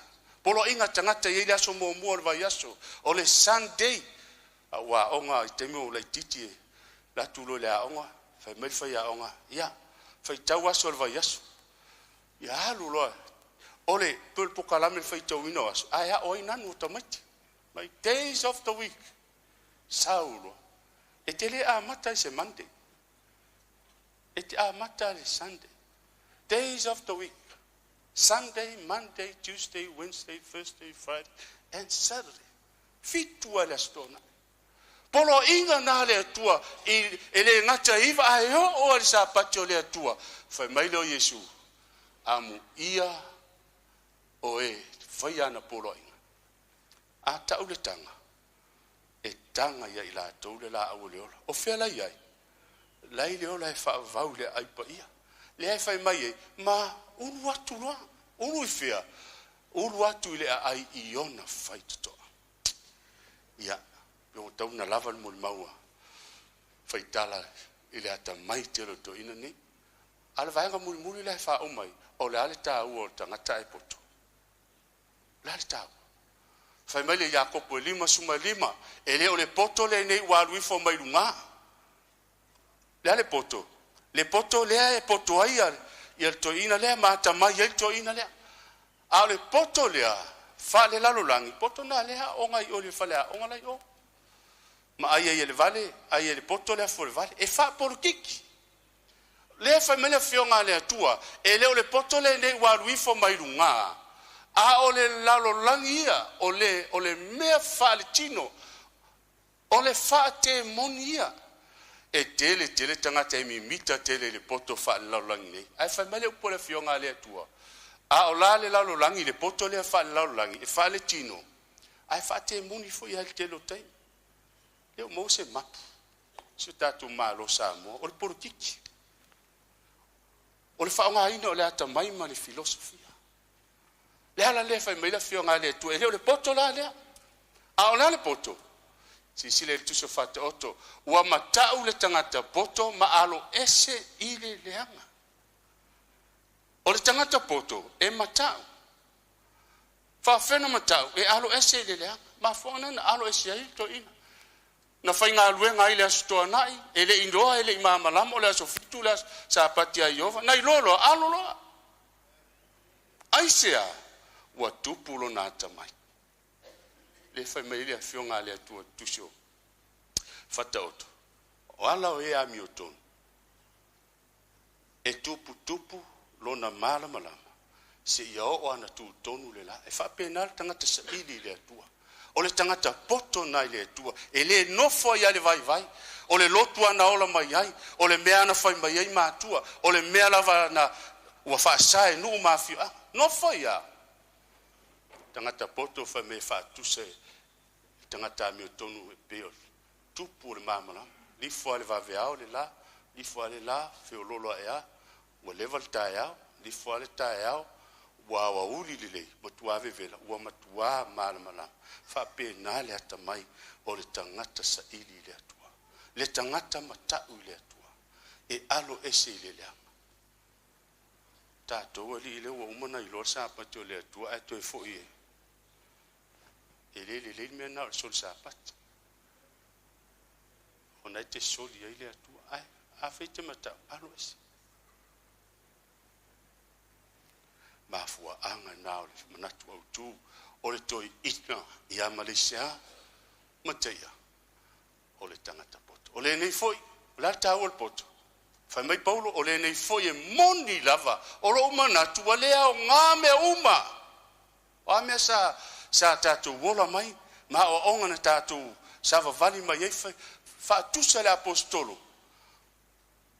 ina ua maua le poto sisiri ese o le poto i la ke riso Yesu lo wali ono o ia ua o whaalea o ngā ina i lo leo mea. Whaalea o ngā ina mea e le tusa ma le whingalo le atua. Ma whaitau ina o ota ni mea le kālesia. O so se tangata potoa e nate ave se ina le la pisi ma le ota o le neolanga. So i fuanga e ngata ma Yesu tusa mate se ale nga te mau le lalo langi uma ai ma uma wairu wola. Paulo ya ko nito afi e ngata le neolanga me te fa mo ya ke riso e sili o le malaya. Aisia langa e tele ata mai e te vai tele. O alit tu lo wale sua fa Meleisea. Se taimi fa long italo men fa na mo so fu al tele lo taimi. O I vai tele vai lo fa leata. Mena o mimita ia ele. Se mato no vai tele. E ese tala no fa longo fa mtale se tangata. O se tama titi wa uma neile tausanga uma le aonga tausanga. Aru lo le malana report ele. Ilon tama tu lo fai to ina tet lo report ile ni tausanga. Fai tau lo sta to ina. Fai tau o tual to ina. Sa tet ola. Kilo fia lo report. Tet ola ni mo. Pai, koe foi onga. E le ngofo ka koe vai kele. Aru lolo tam titi to aru vai foi onga. Foi onga. O le fia lo taman ma la report. O mato a inga le te fatu atusi me no fo vai tele. A mato le no fo vai tele. A le li so foi vai tele. Fai mai lo mal foi onga. Ile tali. Sa. Vai, sa wa le foi lo taman. O le lipoti oe. Le ele no fo e vai o toi vai tele. Fai lo tama o e te vai tele. A ona e mo le poto ya ke wiso. Fa le a nga ina me uma. Ota mala pisi le lalola. E te le toi fai tawina. Aisia le ala na le ofia. Le mamalu le kalesia o wo mai fai mai o e wo mai e sunga to ina male mawalunga le ainga ngalua o to ina ta mai to ina le ele ngata langa na soifua I vai tele ia au to ina na onga ile a onga ele ia onga sia onga ata ngata vai tele ta wala le ta mai e a fa fonga ye fam talanga polu o te loto ina yo to ilo. Brothers and sisters, we do not want you to be uninformed about those who sleep in death. You must know it. I must inform you. E te tauono tau ia te utou te Salonia. Le mata upu tangata ye oti le momoe. E te taunu tau loa. Taua nao le atamai. Taua nao le malamalama. Taua nao le poto aisea. A o mai la aso whapene. E to ale tangata atamai. E to ale tangata e mawhana whan. E leo wha mai le apostolo. Aua le tangi. Le ie tangi. Aua ni wha nonoa. Peo le wha nonoa tangata e le engi wha moe moe. Aona e manino le fionga le atua. O mai aso wha pene. E te langona le mawhana whana. Aisea. Ta ua na o le atamai ma le poto I la ke riso. E te ilo ai le fina ngalo le atua. Fa mai le fai posumalona wa e fio ifo mai le langi le li lava. Ma le langa ma le leo le angi usili. Ma le pua le atua. Fa solo mai lo lea. E mua foi. Ona toi tutu mai. O e ua oti o ia ke riso. E mua toi tutu tangata popoto. Tangata ata mamai. Tangata e matau I le atua. Tangata e usta I le fina ngalo le atua. E mua toi tutu mai. I le aso e fio mai a Yesu. Le ala na le afia I le ni afiafi. Feta la Yesu tusi o whalinga. Amu ia e oti. O e oti o I le ali. E amata nei ai te milete suma iai ma e tatu iai. Amata nei ia. O le au la ma le whaititala o le nei afiafi. A o sa uni foi o e wa te o foi ai I o te o foi I. Talo sia ia e oti pe te maliu pe o te oti. Ai te oti ai fai mai Yesu o le oti o tangata poto. amu ia le tangata fai mai Yesu amu ia e oti o ileli e a matai ni ona po o le fe au mo le tangata sa ili le atua a o mauala vano lo e soifua a o mai le aso e te oti ai pe te maliwa ia e oti manuia mai o le ale oti manuia le aso ia ua lata mai e langa ina i tunga maufai mai e mua foi ona toi tutu mai o e oti o ileli fai mai le mau au tu o le wha marusi anga o le nia fiafi ua wha ato toina foi o ia o Yesu ona avea ile o ia o Yesu e avea ma tu punga o le ola e whavavau iai lato o e usi ustai ia tea le ala nale ka le sia o Yesu o le tupunga o le ola e whavavau ie usi ustai ia tea tangata ustai tangata hawa o ina lelei tangata tamai tangata e poto tangata e matau ile atua fai mai leo apostolo Peteu fa fetai le atua le tamaro tatou ali o Yesu Keriso o lena fa na ufowina i tatou ilona alofa tuloa ina ia iu ile fa moe uola ile toi tu mai o Yesu Keriso fa moe ngal tangata tamai ele o le poto le laulang nei lena utala noa mo umuli mau tuai o le ata mai lasa ili mai le langi pe mau se tangata poto le tangata matau ile atua fai mai le o le ungo le na tangata fai mai le fionga le atua e iu ile faa moe ola ile toi tu mai o Yesu Keriso na ye woti wo uman toi tu Yesu wo uma foi lana faita wina e Yesu le toi ina ata mai le tangata matau ile atua e te iu atua ile faa moe ola ma fuanga na u fa tuina ai le manatu au tu sunga le toi ina Meleisea Aleli Mataia o le toi ina tamai po le tangata poto whaaftai le tua o te whaaftai le tua ua malolo sunga le toi ina po le usofo ua ia te ia le wha moe ola aisea na mautinoa na ola na soifua na ola hawa o ina ile upumoni ma le fina ngalo le atua ma fua angana ele isa ili mea pala o le olanga ele isa ili mea ngata le tunga mau ai fai mai na sa ili wa i unei lana sa ilinga wa i ule tofi ele pala ele aise le anga o iai ele mamae lava o lo teu ile langi mo i tātou whanau o le atua whaaftai le atua ono le wha moe ola na tō tō le whiau, tō ina o tō ina tamai. Aisea, a o soifua na ustai le atua. O le whiau lea ili nea whiafi, o no Yesu. Amen.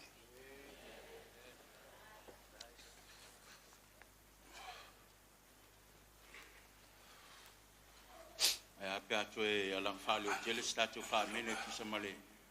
Whiau filfili o li nea whiafi. Ia. Uli atu wha malo ma le whafte tele lava i lau sunga le pai lau ngā whapitoa. Kale tonu lava lea ua utupupuina fina ngalo ma wha moe o le au fia le nei e fiafi. Tusa le mana vanga wha ia le atua wha peo na fola ina. Waolo sa ili mai le atua le langi pe iai se tangata poto. O le sa ili le atua. Awa o le tupunga leo le ola e whawawau. O i lato uma e oe usi ustai i ate ia. I e whamunia le atua le nei e fiafi. Tātou o mai taimi whapitoa le nei o tātou mori mau. O mai ona e whafonga o talatala atu le soifuanga whalea nganga o le sunga le toi ina. I a peitai o le awanoa le nei tātou te moli mauina. Lona soifuanga o tātou mafuta le tino nei. Wala ulia lea mal whaaloalo ia le tō whai atoi ia o ia lea o le o lo mato uso matua o ia fo lea o le ulu matua le tō ina i ngoi a misa ngongo Mataia ia lea la tua lea wanoa le nei nā te whonga ina se moli mau ia a o tupu mai fo'i ia le uso ia Meleisea tonu so matu ai ia se yo mai lava na malanga mai misile nei fia lele nganga toi fa mole ia o lo wa noli nei a maea ia fa solo mai le tu lava le ava noa la inga le tino la inga la le nganga ia o ai lava e ia fa sana mole mau ia lo mo wal tatu wa noa mal fa lo alo fa tai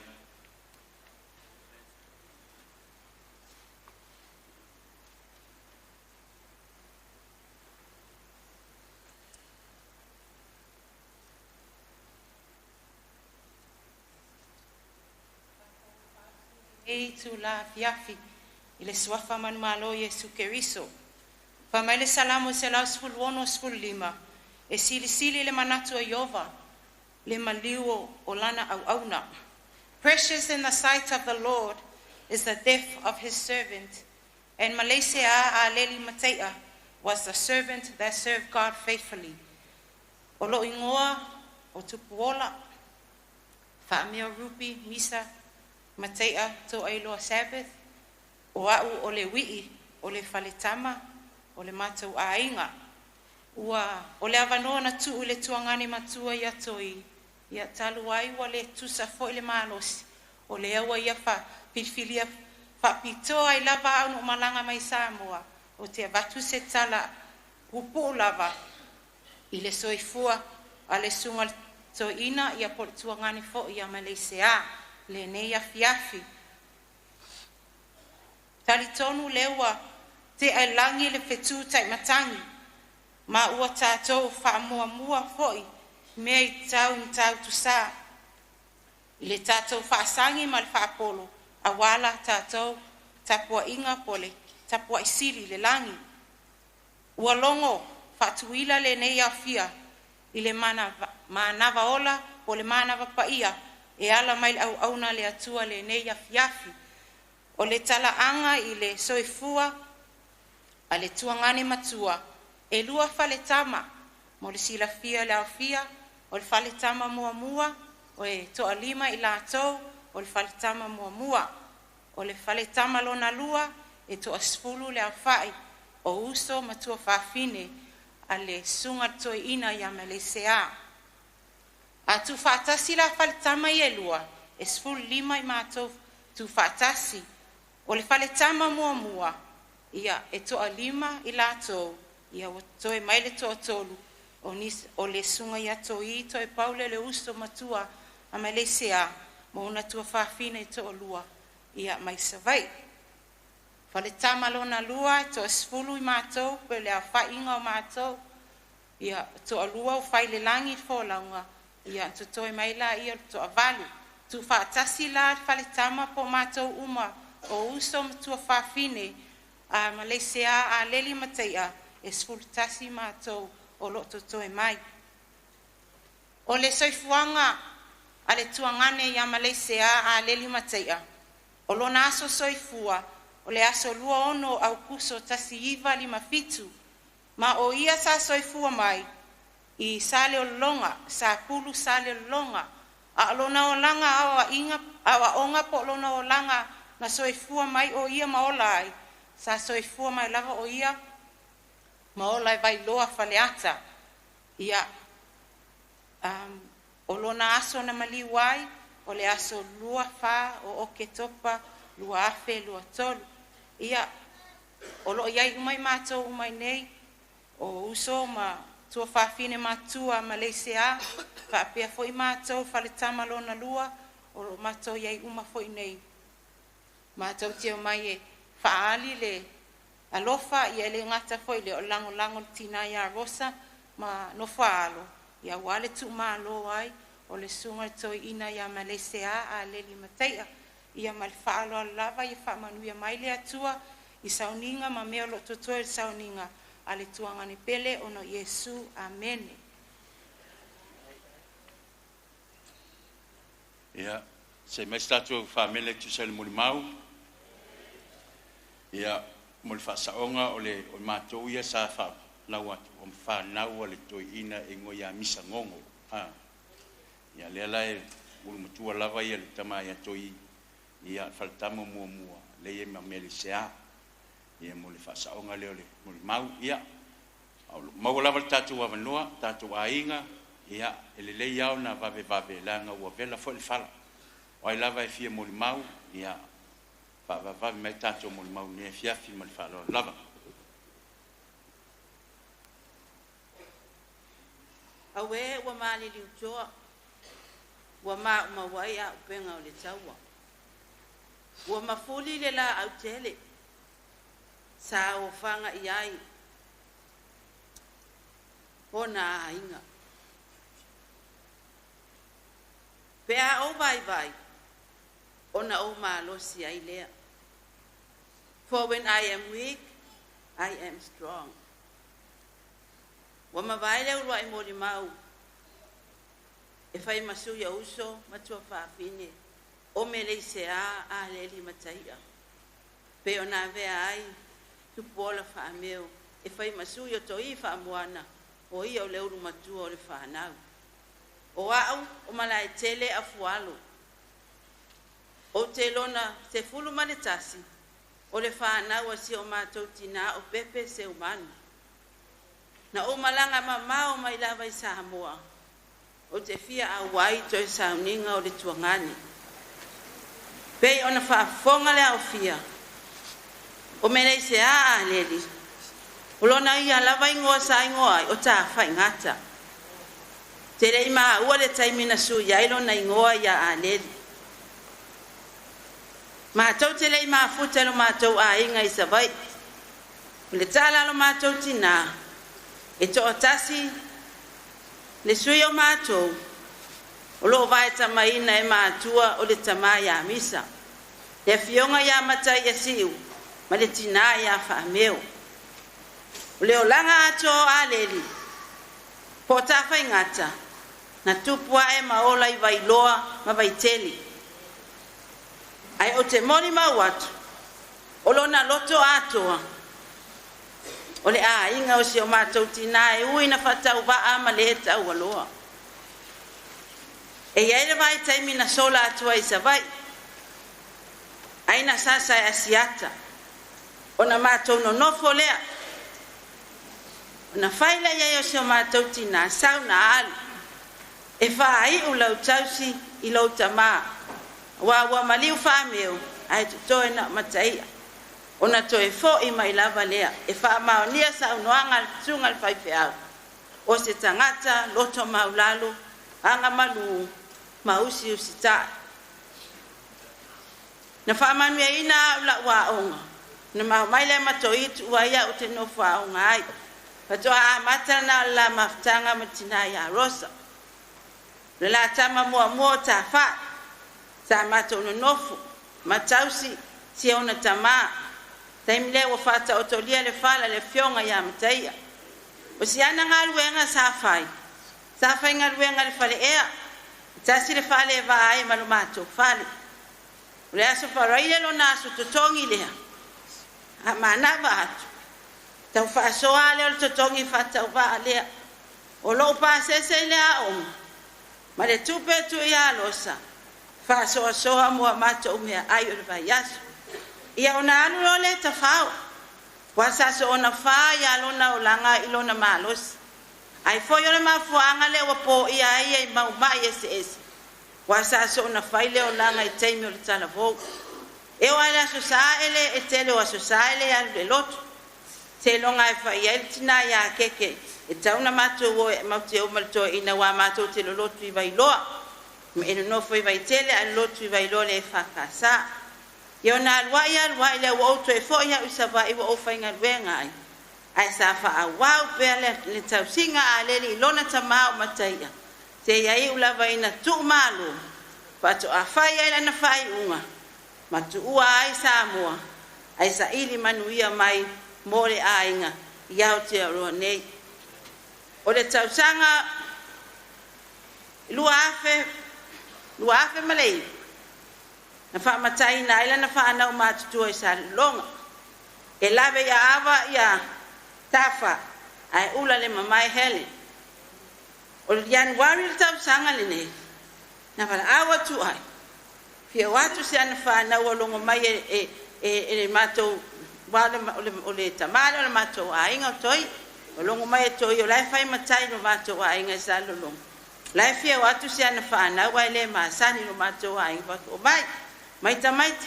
O le tausanga ne, na watu wai leo o HA, matoni o le ainga o Frida, o fai o la matai, o le modi maule o la utala, o a leli o na o langa ato sa o le faleata, a lo na loto ato, o sale lo longa masangone le ainga o si o mato tina. Le ana foi lea o tiri alualu mai ai lafu.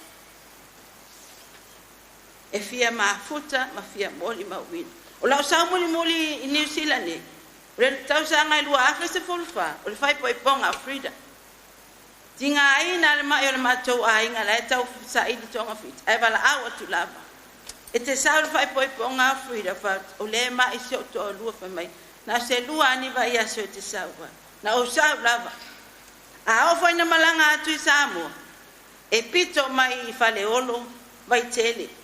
Vai loa o ala fua o e ma o fanua o ele umana sa fe lua ele tamalea le ele umana le se vai panoa na o ale ainga ato ele manino ele ma fa o ale ai o atu ai fa puna isangoni isi o mato ai e o lava isi ana fana e fia alato e ma futa atu isi o mato ainga o le ala leo le tau fai mai ui lava wa feilo ai i le bala awa le atua ia le soifua ma le ola wa o ina i tatou e pule lava le atua le nei afiafi pai le leo fatau wa amasui o te o mato ainga moli le anganga fafitai te le lava le paia mawalunga sa moa o poto au na le atua wo ma e masani o mato paolo manga fai mai una oleanga le lei ya Meleisea malauto maftanga wa fonyo na fale ton awale ai se fai vai asa ma se ma o le afole tau tai mata pala ele ato la bani ai sona sa talo melanga fa maulan ya fa mangalo se o tuangani tano sia le anga le lei o le ani ma wa sona no fuanga maule langi pa ya nemo le mau le nganga le loto maula le swafo Yesu Keriso amen se mai stato famene le mo le mau taua tu fine ya se manu fa malanga mai tatu o tunu Samoa mo le mawina ole to ya sole le uso ye poltuangane foi ya Meleisea la tu fa pitoa lava no le ile se mato tinaya fa la por matou anti lea to ia o ia lea e soifua mai ia te loe tele fo si taimi na ia tapu e mai ele soifuanga o le uso ia Meleisea ia la wa no fa to la nei anti fa lai kai vola ba ko ia o lo suapa o fa lai tai ia o le olanga pe o ko fa poka o ale pe o fa makalaika o le tuake o ale sa ka vai ka mai ko o lai kiki a la ka i o ko o waru a se vai a mai vai ka mai ma kaus e o ke lai kiki ala ke lai kiki o ke ala vai ka mai ai kaus o ma kua pa fai o vai ma kua pe o ma a o va vai ba o lai fai a e vai loi fleca ma ko fai a se yo vai ka ti lege leo maliu ngara pura na fai la mo de pau o va kwai vai o de lo pe lo fa bo o ko wa va mal ba ka va ya kali ala fa ka de kwa e wi la va ia be kini ba se kini fa ma ku ka mai lai ki o mai i pa kwa ia ala le ala ko la bon ba o al ke ki la wa ni ka vai pa ya o la kik ia wa I fo bala kos wa fo bala kos ya ke ya pa ro o le se si le ko vai pa wa me pa ka pe a fai ba a wa sa ki ya do la ka mo le au mai ko fi o mai eso o e trafano fao lai a we sa le falo we le falo ia o le pea ka ia ke wa fa peis ya la fa beia le ai o le akua ia la ka fa stoka mo ka ko uma a ka ko so shua ma ho na le so fa le ala o ke po ba wa kwali pa ba ya de o lai pa ka si ai se yo ma kua a o ka pea o me o pa ka pai yo ka ni o la ki fo ya a wa ro pai a ka si o ba kua wa da wa ka ba kua o ka si wa ka ya la la o ba kua fo ya la o fa ba ba le pa kai ka ya ko si ko wa a pe la wa fo ya si ka pea ya fa kai ya kua o fa pa ku ya ka pe o pa ga ya o no mo ba da ka e o fo no fa ya ke ya ba ba ka pa pa ba yo ki pa war be yo sa ya fo no ba ku yo ka ya ba yesu pa yo ba ya pa kai da ba bole e ku la pa pa ku ya ina ba ka ma o ko o ka ko ba ku ka le ke sa pa Ora vi iba pa kai ya kua pa kai to me la statu fa mine il mun mauli tinam tu ya fa lai ya le to fa fonga o le uso ya Meleisea ye pe ya tele le taimi sa va tamaina il matu antile ya fa lai te man tu ina fo I pe tele fa ina matu fa la lave po ni me fa nei ya o le nganga lava lea o Meleisea e fai mea lava I o isi o tina ia whaala ia mo le atu leo le wha maloma le wha tele lava anti mo le mauta ua ia wha peo na iei nei vai ngone fiafi ia leo tula I meile le to whai atoi ia mo le mau fo i tu saile maftanga mo le uso ia Meleisea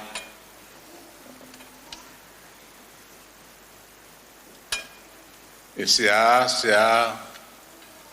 a toni me se moni mau o le moni mau le fia ia te moni atu fa tai tele sunga I fe au moni la o ma nei sa la o nei ne fia o le moni mau a fala I sa le ia wa ngaro ya fala I o lon tama matua na fue le o le sia so ia kuria ko ora ko so ku funga le o lu kai ka u le va suri mo io walu lo sa vai ke lo mu so ga lu al men o ko wol le so mo fua ka un ma ko ai ne sa le lo nge le su ru ka lo ile sa wa lo kinga ne ia mai o mai le so ile ave se lo tina fa la I lo lot le ore o ma fai ni mea a wa sa fe do ai mai e wi ai de popoto tangata ai si dia le pokol makua vi ere tua o no le fa nau o le o ma tua ma tu tare wi ngai fa nau a le wi nga moni o la tala o so se fa nau ia mau le loto maula o le mana onga le o le whanau ia mau le loto maulano a wā le loto maulano tangata e le mau fo se manuia a wā e whai a kual me le rei la kofi le mua kure lo a la sa wā ia mai nunga lava ia nga ke e fo i le wo ke e wo ke I maloka loko ia on karu ko I fo i le maka I ke nunga ia no le wha moe moea I na ia manuia ma soro le leile o langa o le nei asu ia whaaftai tere le pa ia o le au whaafonga ia Samoa poto le malu mo le pa ia o le kalesia o me whai o le whaamauronga ina nei po mo le atua mo le finangalo ia ma le whai o le moni mau mo le po mo le buri nei o Aleli ka e au whaamawai o le Family Service o i rona pēu whaamawai aro tu mau pere alofa ma le anga le lei o le atua ia i manuia o tātou po whaaftai tere whaftai moli mau leo sumtua ia toi ia le fo whaafonga ia le tātou au fia le nei fiafi ia leo tula i maia le sunga le to ina ma tanga loa si osi ia o le alo le matua o le matu anti a whalai ia malanga mai Samoa Via pioto ia Iova awai le lei uia awai whaavau lava lona alofa ave ia leo e whai mafonga o te whaatalo whaloa ia whaptoa lava le au whengaluenga pa ia le tua le neia fiafi ia le tua ai maisele tanga luenga au ki tani nei ia o te manatu le sau mul mau e whaile aso ai pitai o nau lava lo roto e ala le wha moe le aso whato au tau nu mai lau whainga malanga le fitu le nei a fiati o ainu tōni al pātese o le atua e le ai sau fisa e whai ai whaftai le atua lau talu wa tali le atua le au tau nu lau whainga malanga fia leo le atua le nei a fiati walangia vai ala ta fio ai le tamal fale mali mai oe le ngal balman tu pola le loli ala ta ai le ala pule mai si le tu fa ya tui batulanga bal malu ya pula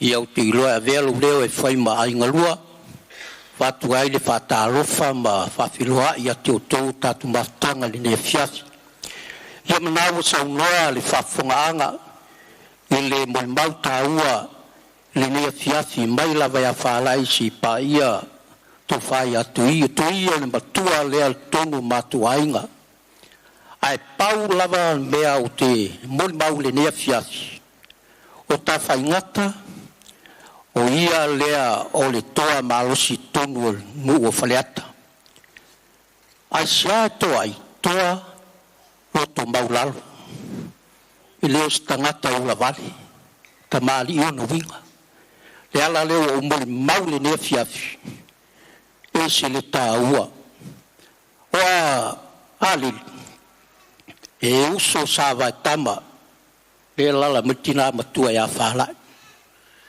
sama tu fiola fatasi maleli vai tele taimi le sa su e ele vai tele le afe salau ono se fuma leiva sa fama tu mele sketele ele taimi na sama tolima tangata lo ali o aleli foi sa fiso soani ya Mataia ile tu singa tal sanga ele foa i mo vai tele ali im foi pule vai tele ine fa mau tola puro se uso ya ali fa ta ya ali le ala wa malanga ba ya ali sa ili se manuia nei ni sila ya le wa fa ya al ngal wenga ali paule simbol mau ta ua e tola puro ne fiafi ali fa manuia la finga malanga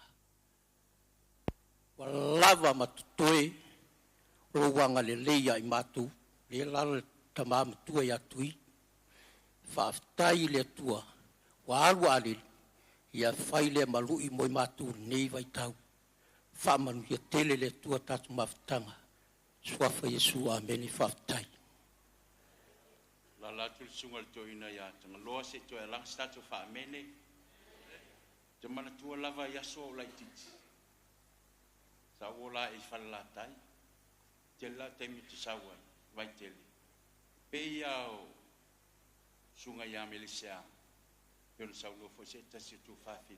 Lo na suafa sa fa ingo yo ta fa. Pe ia o Meleisea ma sios. Sunga tanga lo. Pe ola ua ye pe yo se au se fui fui lua. Te mi uma ma teu mai ai. Ta fai sios. Ya fa tai siosi tanga loa le wa malanga ma mau mai lava. Buli ma wina ole. To ya so si tato so ya Meleisea. Lo mau pele ava loa tato wa inga fala talta mai luma. Ona manatu foi. Ele to umisa tato wa noa fai ulole i moli mau. Ia lo sunga to ine a Meleisea ma go sai fai wal tato maftanga le fiafi. Au le lava tala tu lava noa mo le afia. O ese tasi to e fia sa noa.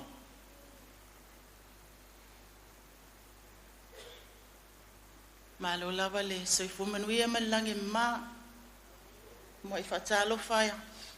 Tu lo le malo le tua. Atalo fai pa io la fai ngadwenga sawa tuluma ne. Ma se pa io la fai ngadwenga stofi le tua ia pa io sa mo wa au fia mai pa tai su mai ia onole. Moli mawina fo ne yas fia fa toa mo so matutu ngane. Wa o tangaloa Susana Latafale. Lailo fai u Pai poi. Ai. Sina moli mauta ua lava fa mole lava le umi lava. O no fotu lava o be yo le tala fo le te no fotu fua. Una le sa yele manatu e tasil moli mau e sio matu ainga ya pita ya ne fo i o lewa tu mai lava no. O a ole tu fa fine o Meleisea Aleli Mataia si e lo ta fai o a loa fai stina o tala la titi lava lewa le te sili lewa sa no ia anti fa lai e matutina lava lea sa no fo ia to ngai matua ia to i o le sa o matu ai no sa o no fa na ui mai lo fa le atane te fa pe le la fa ilo mo mau ya tia ai le a mata to i lo fa mtalang fa mo o ta fa i o tanga lo si o si le ta mai atu nei to le mato sa mato fe lo fa ta si i mai lo fa le ata ina fo ile na o fa na wai i o mato e fai la mo le mau ia ale li ta fai o mato mafuta sa mo stanga ta esele file mu ia mato wa inga o te ula vale ia o mo kai ula vale ale te ula wa mi nanga le fo i wo lot ia ai o ale li esele file mu e ira tai me te mana tu ai e tu li o e ke po o to ina o ki alu vai ani ale malo le tu ile mato fale lai tua le ala la ia Meleisea ma se me ai po se me fa pena ia o te watu tuli mai a o ka fa ilum a nge ko o mai ku ki sa longo e va ai le il me ai no lo le al me la fa sa ia o temile le ima futa malosa ia o le taimi fa la le na mato ma futa i male uso ia losa ile mato ai ngai vai lo fa le ata ia pe na moli ma o fo inisi ia o se tuangane e se lenga malu e se amu ia o mai foi le bala au le tu le o fa o la ina ia Aleli Meleisea ia lui o e male manuia amu ia o e ma to lo fe o la pea o le o te o la pea ia o sta ma fai lava fo ia fai le fina ngalo le tu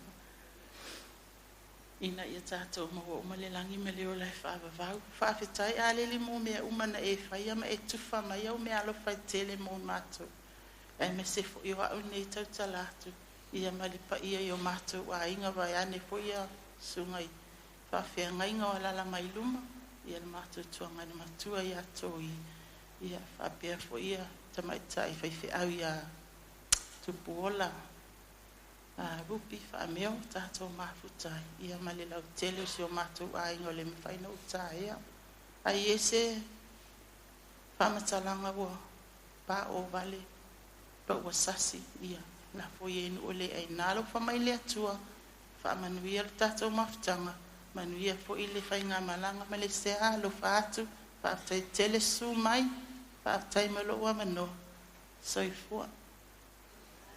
Ia, me statu whaamene muli maua li, tu whine ia tangalua Susana. Ia, o lo maua lava le tatu wa manoa. Ia, te lolewa, tu lai mai ia Sonia. Ia, Sonia o le aloleo le sia mātou anko wa maliu tō whai asiata. Ia, stasi fo yo tau songa. Ia, o wa manoa le Sonia. First of all, I'd like to call forward my brothers and my sister and my niece and nephew, please. God is good all the time. God is great. I'll wait for my siblings to come up.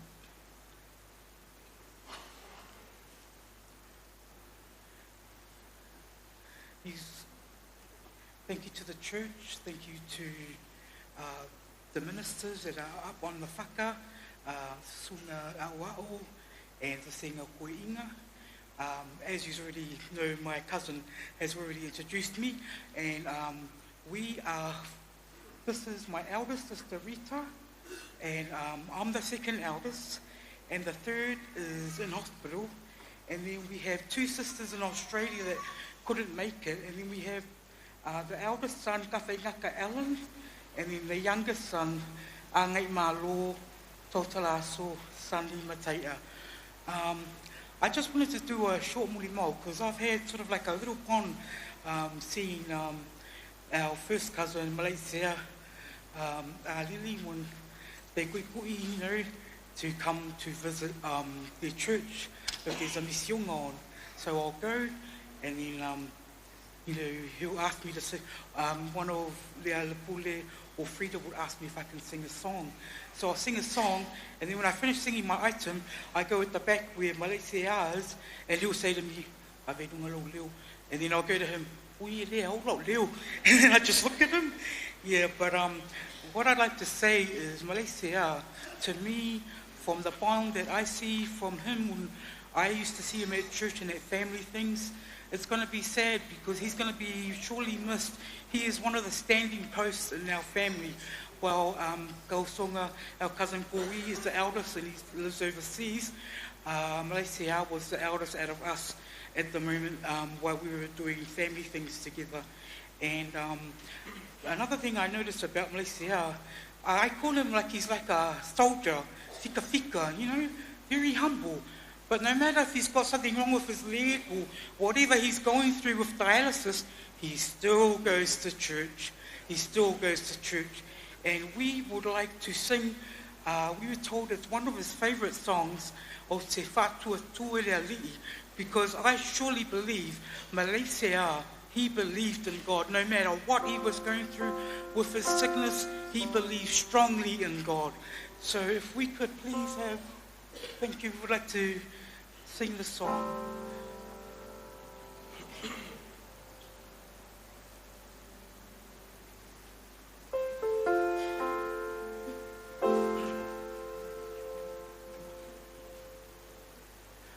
I just keep trusting my Lord as I walk along. I just keep trusting my Lord as He gives a song. Those storm clouds darken the sky, all the heavenly tread. I just keep trusting my Lord. He will never fail. He's a faithful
Siata ya mo le maua me se foi de ngata wale ne fiafi ya manatu ole wa amla fai ta to mafta to lo le avlo le ya lo sunga to ina ya na to mo le mau ya fai wa lo le ta to so ni le fiafi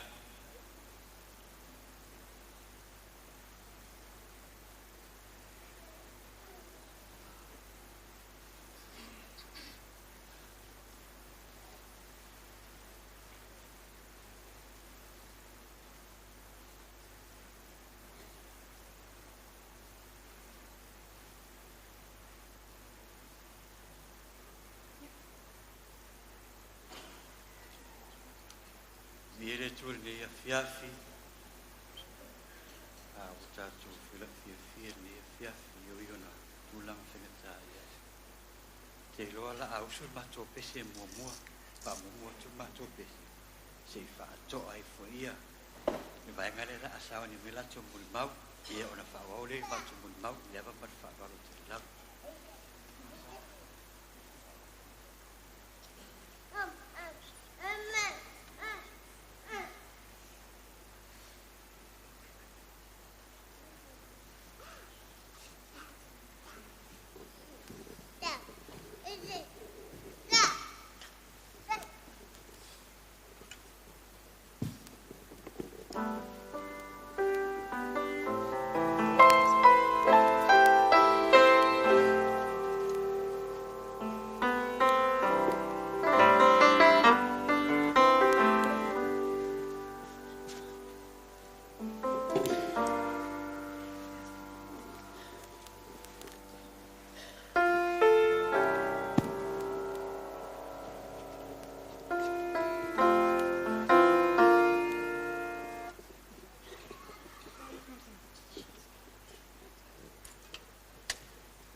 Toi umi lava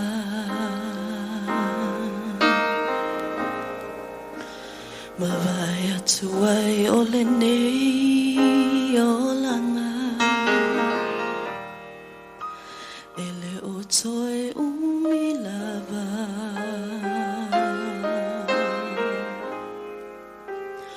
O mai le fa'au la tanga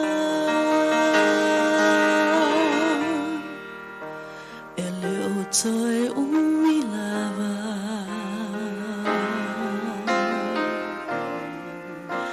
Mavaya tuai ole nei olanga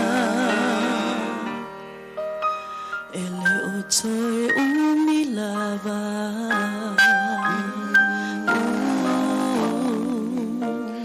O mai le fa'au la tanga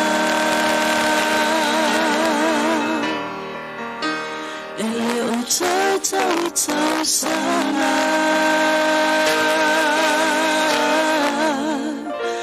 Usale fatamala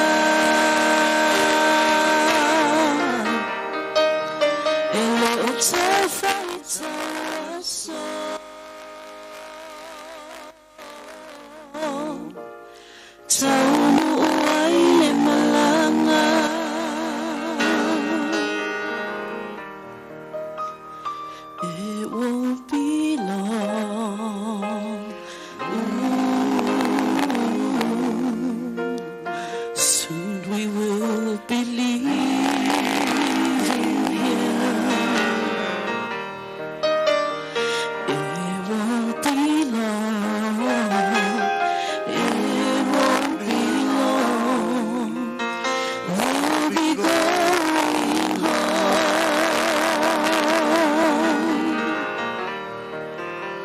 No, it won't be long. It won't be long.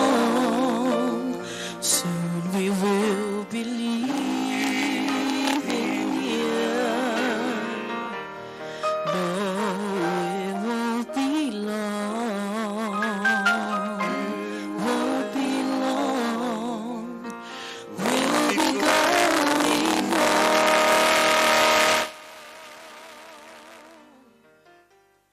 Count the years as months,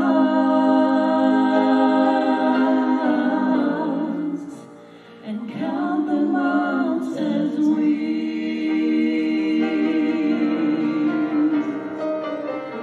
Count the weeks as days.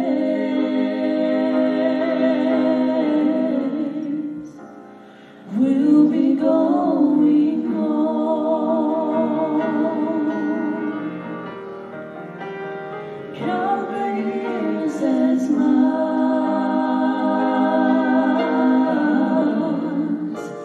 and count the months as weeks.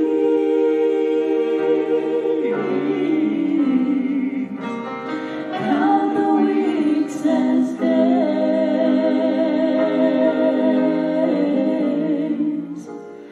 We'll be going home. Count the weeks as days.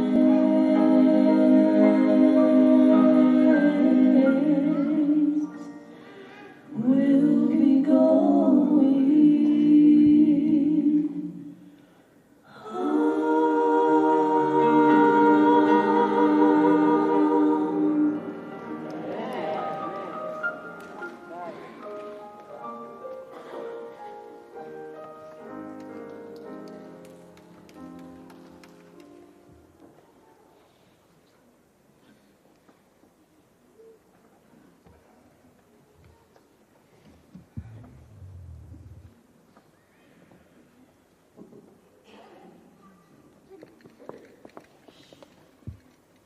Ia ole I le ava male wharoa tele lava tula ia tua I o tō ruma tōli tuina I o tō maru mano tō pa ia I tula fiafi E o aso mātou muli mau I le nia fiafi mai teto tātou te li o mai tātou te whanau no E tari tongu lava lotu le lotu na tātou o mai tātou te celebrate Amen.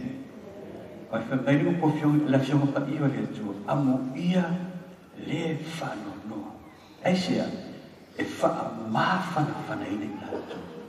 Ale ku o le tu sa ta tu fa no ni afia.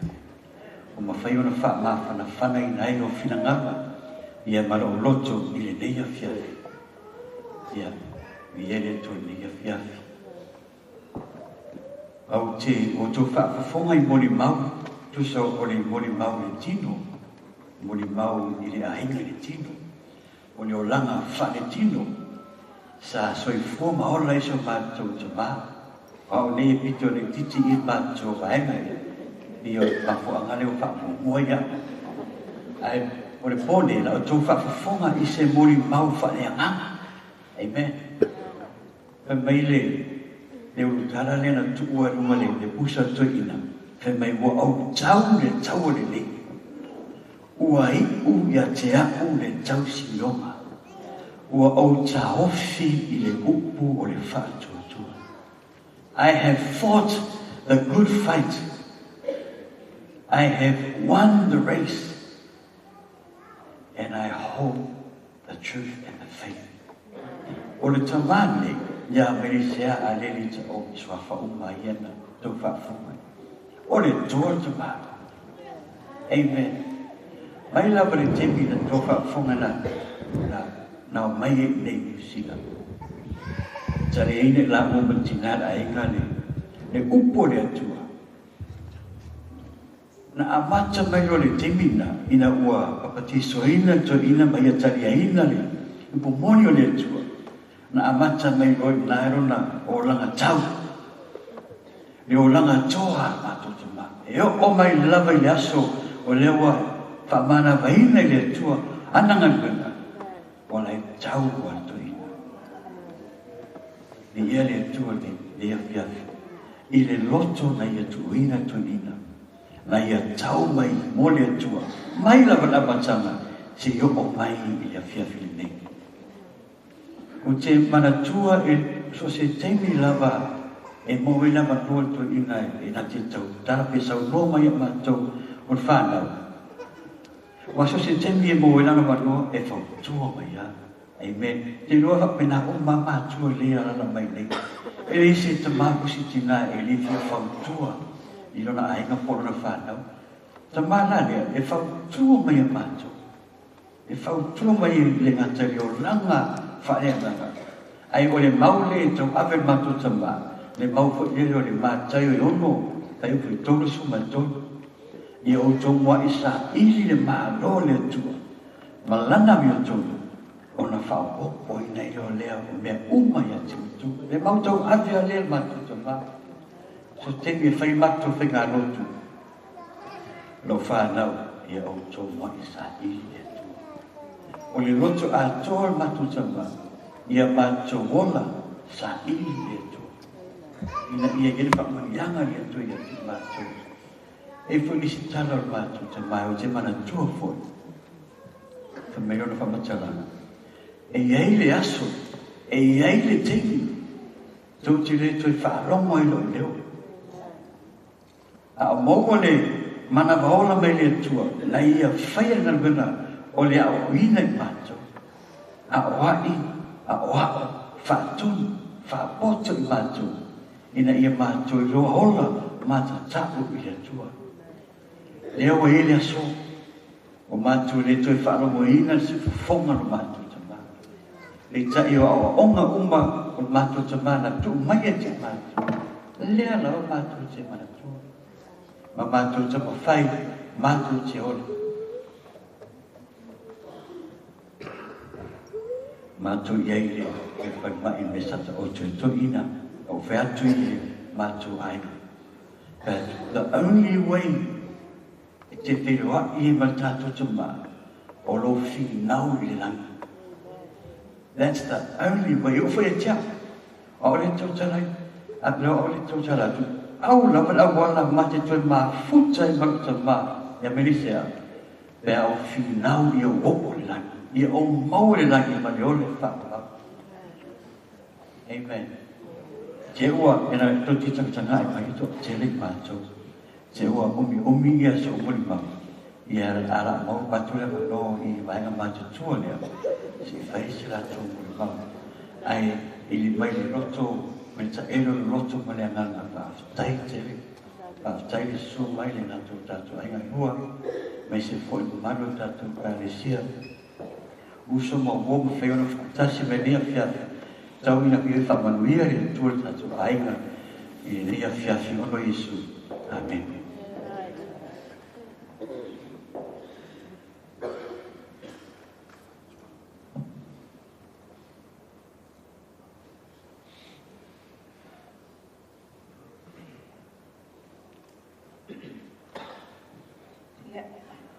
Whapene e pe sola i manatu.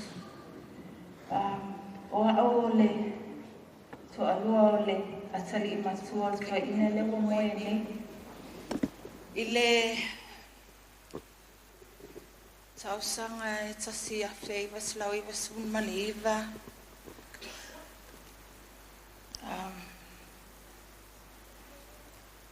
O tausanga le na tu whatasi ai ma o malea wa. O inana a mata i mama whatanga masi o tama.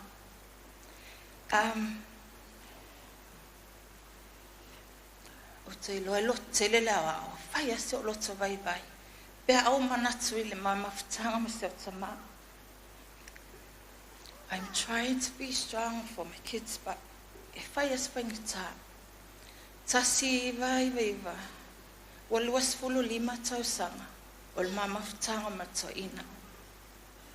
O se mafutanga e mafana.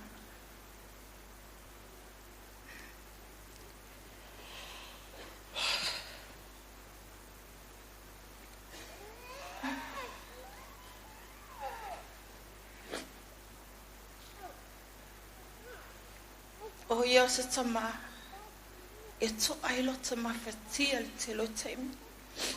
O ame ta te vai ai. O lana leo. E fofo o mai whawhita o li te tono si o mato ainga.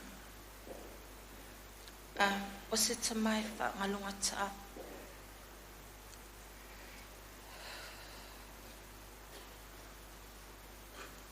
Mai ni luas fuli mo tau sanga o mamafutanga mana si o matatama. Ele i whaatasi anu whaapea li tau ina. O wa o se whine no futane. Teimi o wa o lona a whine.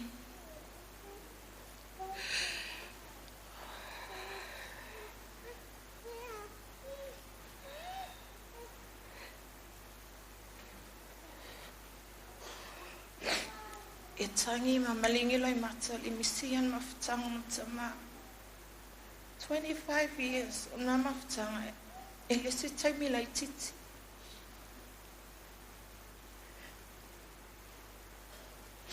O au masani taimi whaanoa noa ilo tama. O au ilo le taimi whaanoa noa ai. O au lofo le taimi fia ai. O te lofo le taimi e isi me mana oai. Wa o iluan me fia tau sami ai. Tau whai mo ia. E misia ana winga ia. Isa tonu si mato ainga. O lana tau tua e tono ngaluenga le atua. Ne wa mato manui ai. O lana tau tua e tono lana ainga. Leo wa suafa o main mawhana. Suafa mawalonga le ainga. Ona lana tau tua. Ona lona alofa. Ma lona loto mawalana. Wa manuia matau whana. Ona lona leo.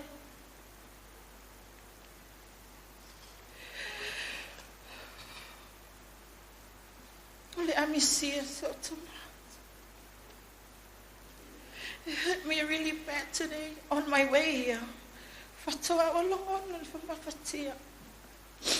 I say, toia nei, taia matulutu ai. Dad, tai.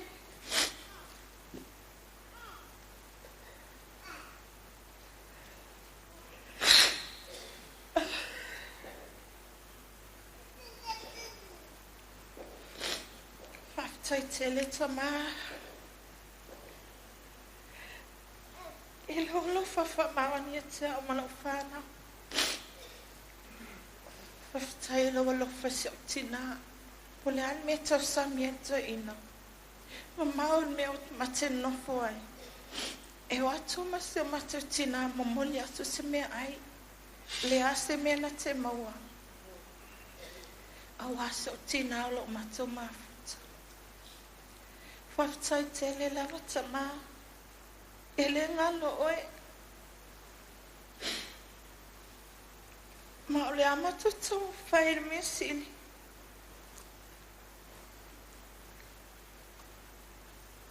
Nei e tatu tu whenua ere langi mene o le whawa.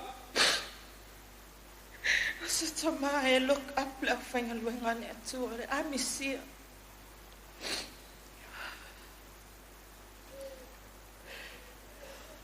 Tai tele lo lofa malawanga le ate o malo whanau.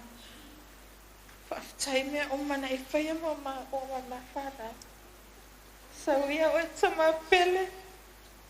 Ina e am. I manu ia lo malama. Tato whenua ele na tai au. O te ilo. Walo lo tama malo na wha me moi. ua mautu lona whaua mai. So whaua e tamā. Le ale ngalo e whaua. Whatai.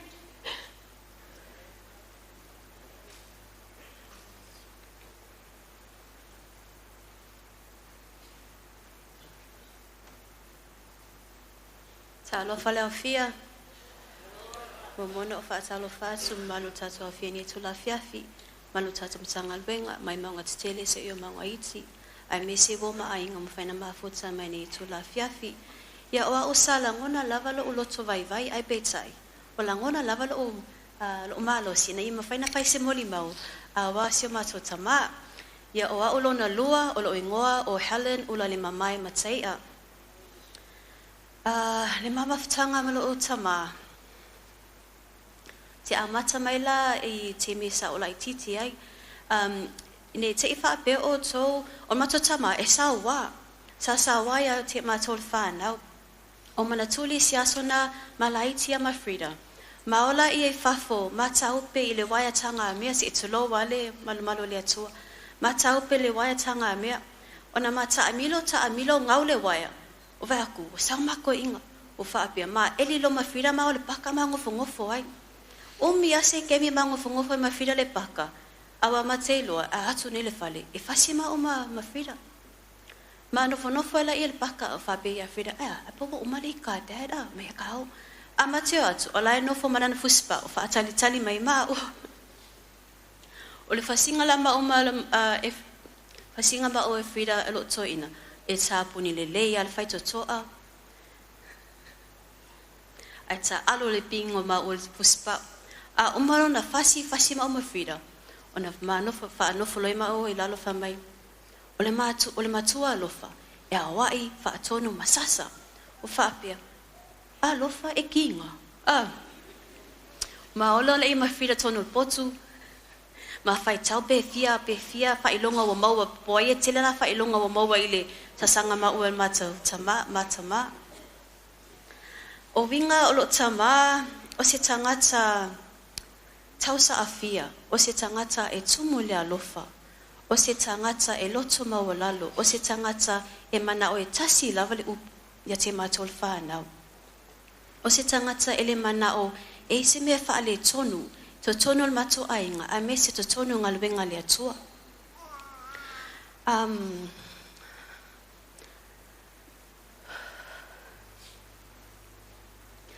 O te mana tua, pea ma le tolu vai aso taluai, sa whai mato whawhiringa sa pati.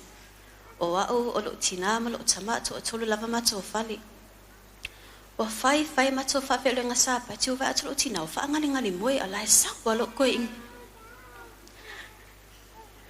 A o le whaama losi o seo mato tama I le napo, o lo o teo pea te au. Whai mai, o le whaama sinonga, o le teimi lo wa tato I ai, awa ni tato toi whaatamala, awa walesi teimi. O whaapea, ia tā pena, awa ne I se mea e whaalave e te tato. I ni tato tapenanga, awa le langi ma leo lai whaavau. Mai a mato whawhelunga sāpati, wa lau matatona I o whātu sio whātulu tama. Dad, mana ia a uma o sisi whawhelunga sāpati, poto mai whānau, toi whaamanatu mai te tato, ia mato. Le whaamoe lea, awa mato tatonu. O le loto a atua sio mato tama, o le ngaluenga le atua. Na awa ai mato a mato la iti, iso se iso o se tō whinga ia mato whaia ma le whaamaoni, mato whaia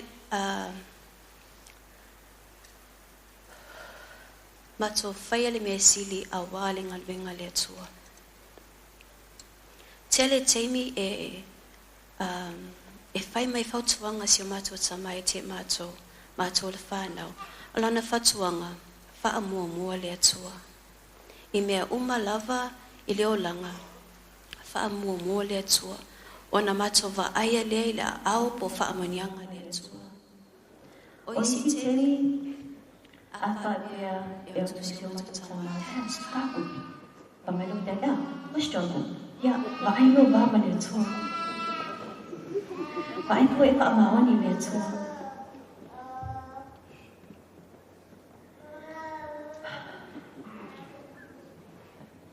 Te misian mafutanga malutama. Awa anak macho, chocho macho kali. O isi tele hamata ni ma TV o fa tu dad kamu ki lu ma TV ka kamu la ima kwa ki ya ilu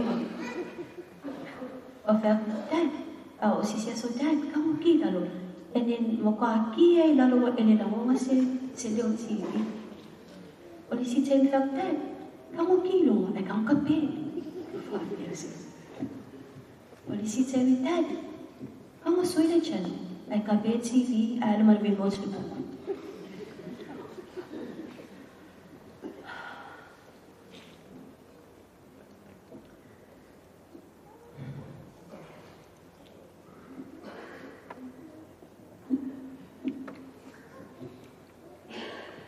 Timisia mau tanga mutama ilona no fire tia so simia o te mana o ai ili mamoni ngawa o sifulu tau sango whenga officer.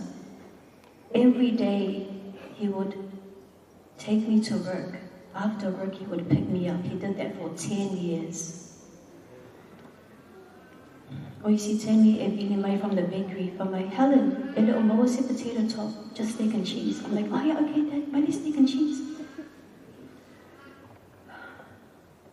O nga foi, ele le so abita vai. So se mea o te whiaru ai. So se whaatau e whia whaia. E te oa marutama. Po le ale mamau o se mo, my dad would always take me. And then he would wait in the car until I finished my shopping and we would come home.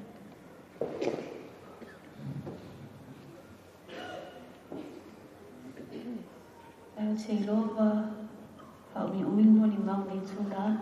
Te loa vela le whala. Ai on mi sia mafutanga, ai me se po pea whapea la tō whalo tuma. Fa me Helen, sau kului o maka. Helen, ta pea mo li. Helen, o loka luma. Helen, kong kirki poki. Ai o te taitonu. Ma le mautino, ma te toi whelua I malutama, I le langi ma leo le whaavau. Ai whamanu e tele le atua whaatai.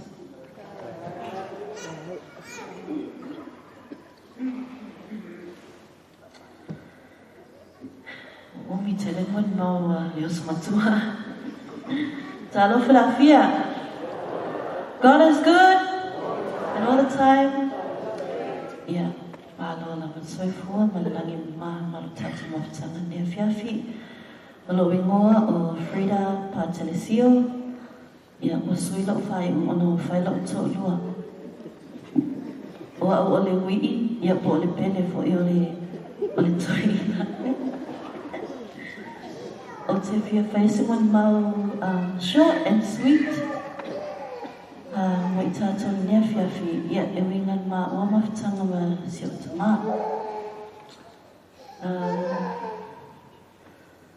O te amata mai I te mea o lai titi. Sa amata mai lava le lunch money, lua tā la, o le pai ma le apainu, te mea o le primary school. Ia, alua o le intermediate, o lima tā la, $5 lunch money. Yeah, fata le hot chips pe atu ole onga. Ai o lo le kolisi. Yeah. Piatu. Dad. E malawia na aya o le los futa la mo lunch money mole. Ona e umitele a onga ya malesi me o kangimta o puye fai le aso tansi. Mako ai pai au excuse mo vai so no sultana. Ale lo e utua ele ta van e ano ia o ta ai o ma ele ai se a o ma. Na lo le le ia lo tama. peta ina mai pia le lus futala. Na yele siaso, I went to school. O te mana tuina le aso lea na la tue pitia ua tuola onga. O le aso na I went to the mall. Sa whaile study leave, lo whai exams. And then o le school aki o le Manukau Mall. Whamai atia. Whenea onga te sauai, o ke lea onga. Lai pipi ile logo lea onga I lo jumper. Ia, whamai lo, o lale no mero lo whale. Le hai whama mole awati wili e te ua I tero tama. Whamai, no, don't worry, I'm not going to call your number. I just need it. And then I gave it to the security guard. E tu ua atu lea onga o te la amai whawhoi pā lea onga. Lai whatari tari lo tama. Whatai dad, whamai o tu lea onga ki. Ia, e ame lea onga. Whakma, nai lea onga pisi ai mea onga. Whamai lo. O le sa vili mai le Manukau Mall.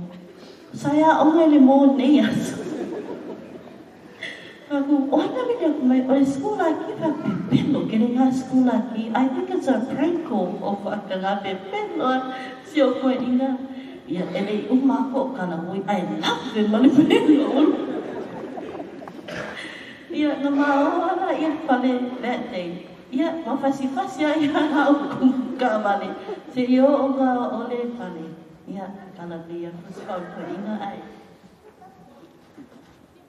Ia, o ngā lole kolisi, I went to music school in the city. O aso uma e momoli ai au pe a tuaina wala. O a te tona po e lau pasi, ia, e si te mi tuaina wala.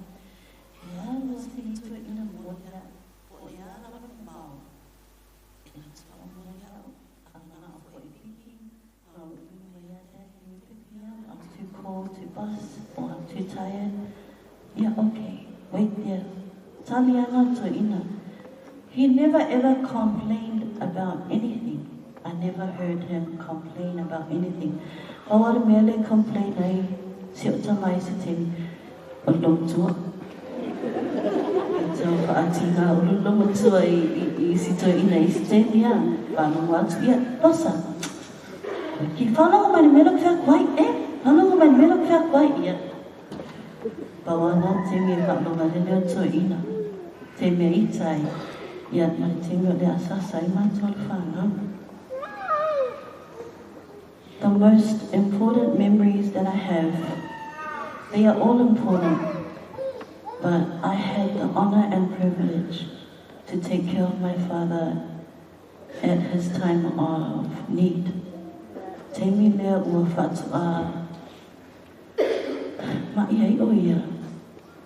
Ile ona amata lea o le treatment o le dialysis e tulo. I was fortunate enough to take care of him at that time. Sa alu fo I te tonu o le whale mai. Ia, te level of things I spend taking care of him. Te mi wana nasi ai, ma te lewa te mi ma te shea ai.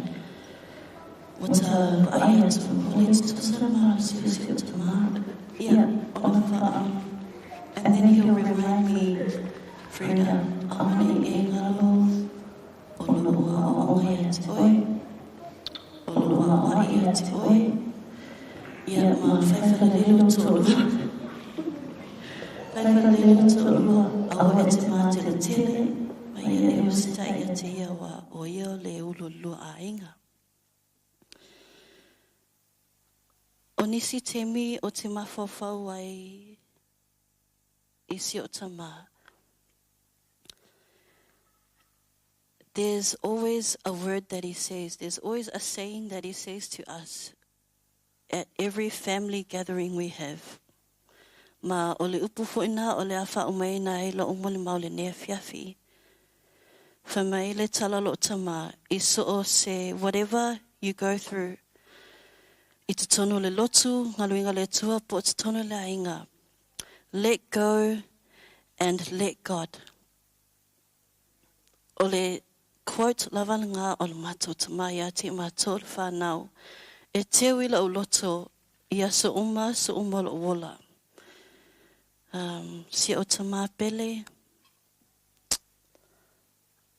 mi sia lava oi. Ai sawi na alu, whaatali tali ele na aso, o le toi tu, tato te toi wa ai e ati oi lo mato tama pele. Whawhtai tele lava la fia mo lava ono sai mai nia fiafi. Whamanuia tele lava le tua ono Yesu. Amen.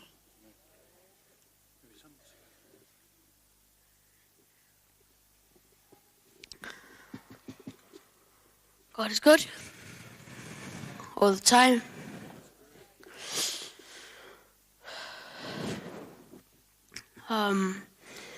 There are a lot of great things that my grandpa has done lately. My name is Yikanali, to all of you who don't know me. I'm Tony's son, and I'm Frida's son. Aleli's grandson.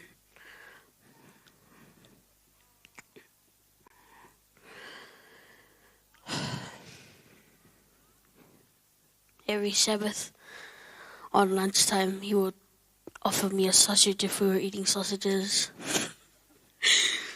And I would say, "No, Papa, I don't want it. I'm too full." He would say, "Eat it. I don't want it."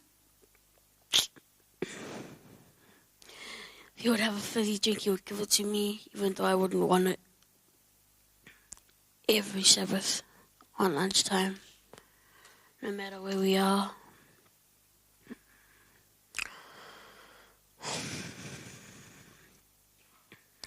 Yeah. I really love you, Papa. And every time at night time, I think he will just fall because he doesn't have that good eyes. I would always walk him to his car, hold his back, hold him. He would always just say, "I'm okay, I don't need you," or he would say, "Go to your parents." But I would still be with him. I'm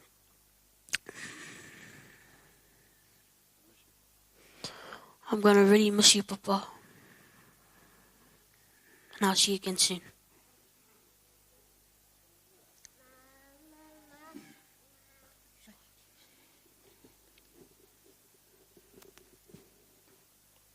Mai se mene via leto.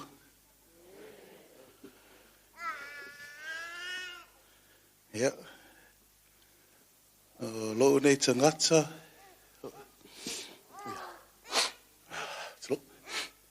Ia, o Swafa, o Tony, so ngā, The Rock, Patelesio. Ia. Te loa ia. Sau kalangosi o ko lua mau whai e ai ape a whai o ia ka muli mau. A whai mai so ko lua. Whai pe so muli mau. Ai e se ka mawhakanga male mai tamale a inga. Ai sau le ia.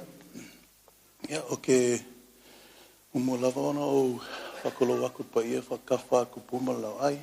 Whakolo waku pa ia manu malo tato a inga. O mawhai ona tato whaatasi ne tula le fiafi. Ia, o au. Le ke le so whasa mua. Ke ua whasa mua ku wha peka ngaka soli. Ko ale make sense. Ale muli mau le alila.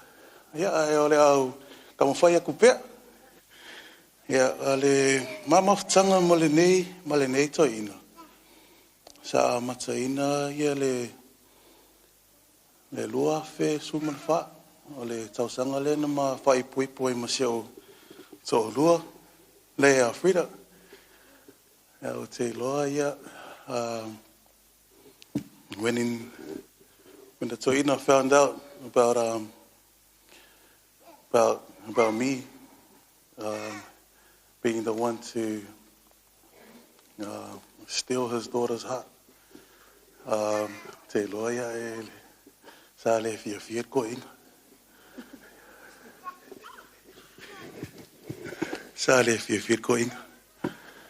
Ia e rei fia umara inga whira ia. Wa o ke le kala ngoa. Wa o ke koe ta fo ingale. Afa mai se kolo ia o e le kala ko inga whai pa o ngalo ia. But when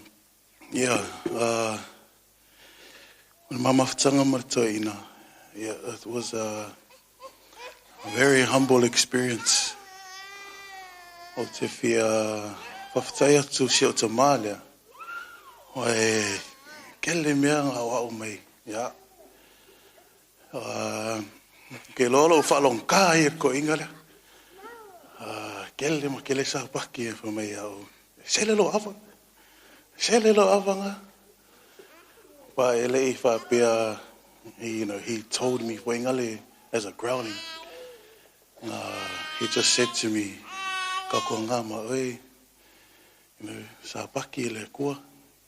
Ia ma whao leo wao mo le kua. Ia e o mai kevingi, so le kua whalong kā, so but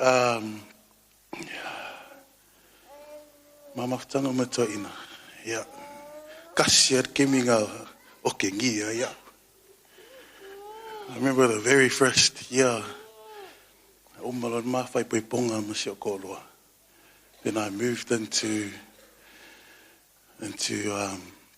my wife's house, I Mangere. Ia au. Ia, e ser ma...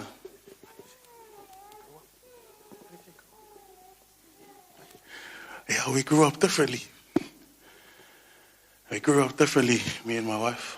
I grew up in a house where we didn't do much things for church.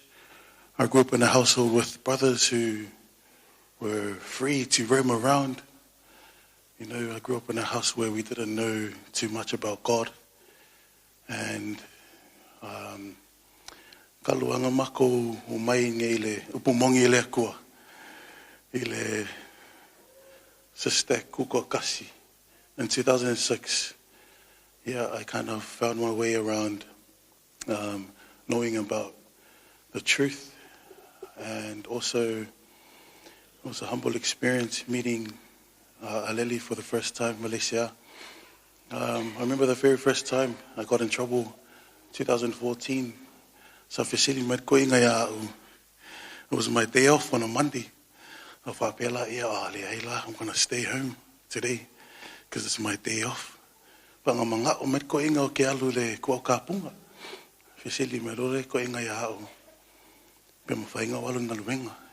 then I said to him, sorry Dad, I'm busy today.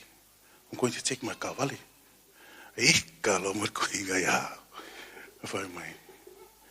Oi. Yeah, I didn't say anything.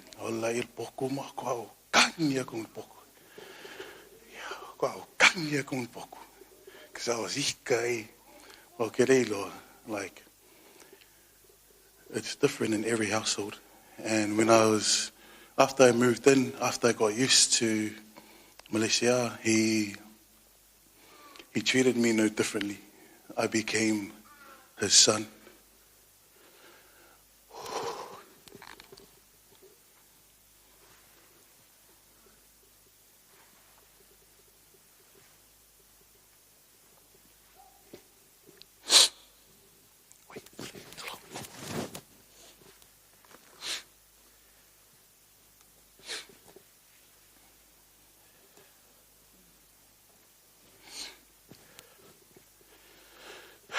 Oh, kile kaki. Kile kaki whapea. I don't cry, man. But, yeah, wai pele aki aole ko ingale ki. He's taught me a lot, especially with church. I know I'll never leave the Seventh-day Adventist Church. This is where my heart is. And that's mainly because of Meleisea. And I just want to say thank you to him. And also with the Molimau that was earlier, Malaikele, yeah, she said that there was two of his children that went over to Samoa, Paila, chief titles. Yeah, ma'ualama, she was solea siamang. I was the only songa in the whole of our Saufa'i that we did. And so I guess it's an honor for me and a privilege to have gotten this title while he was still alive. O te whia whawhikai aku shaukama for mo whakuanga, I mese lava. You know, I know the little growlings here and there, but yeah. Pauanga simoni mauri ngai kula le fiafi, e whamangui kere lea kur kako mawhukanga. E swafo Yesu. Amen.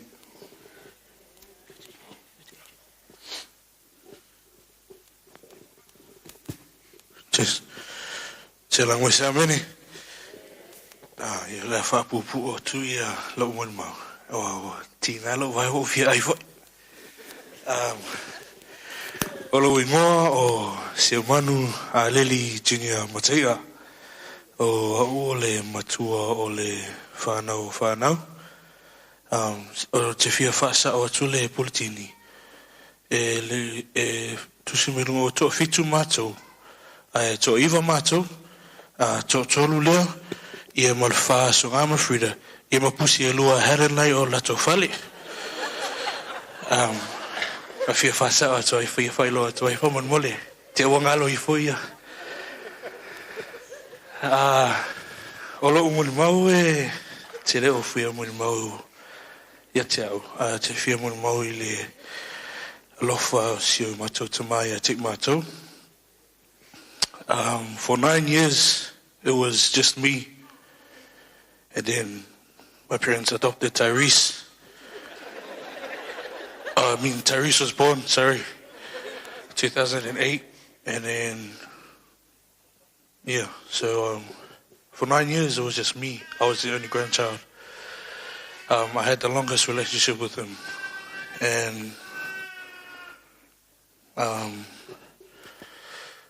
yeah, he was more to me than a grandfather. I was the oldest grandchild and also the youngest child after Frida, because that's how close our relationship was.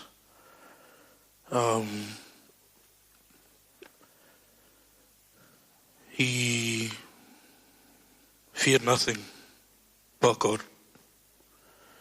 He was a God-fearing man.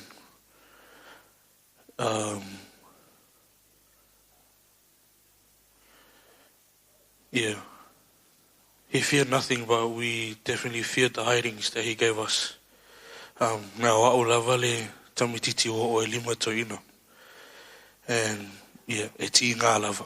E ti ngā.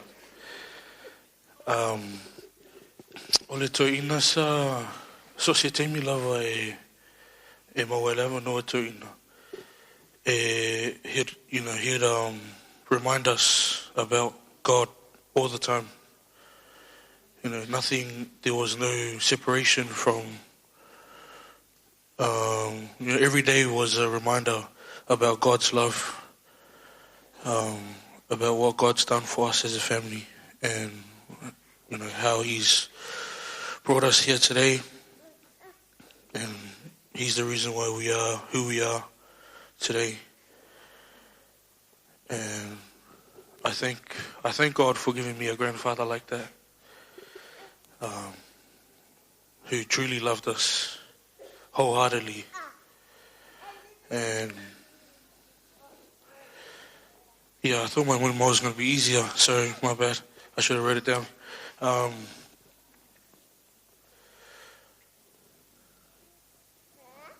If I can tell love, it's going to be hard to get used to not having him around. because he was a family planner. You know, he did everything for our family. O ngai esa whai o makongon mako ainga ma. Ake vai ko lela o whai o makongon mako ainga. O ai umaronga ia wa. But yeah, e mole atu le ngā whaftai tōsu mai mole. Aso se mato tama. Manure no malanga te.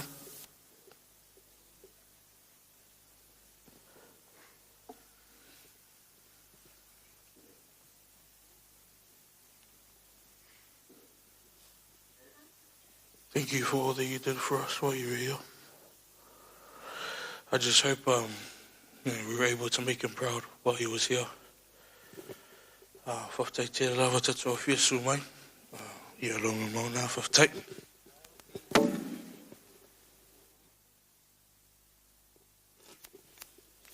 Yeah, for those who don't know me, my name is Meleisea Mataia.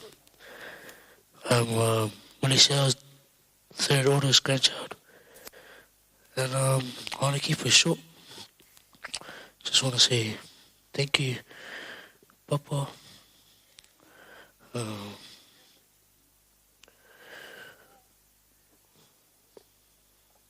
want to say thank you for everything you've done for me. Thank you for your teachings.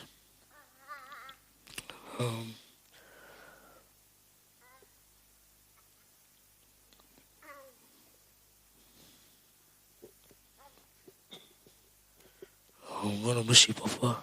Gonna miss coming home, seeing you sit on the same chair you sit all the time. You're either watching Piinga or watching ET live. And yeah. Thank you, Papa. To the glorious morning we meet again. Tai.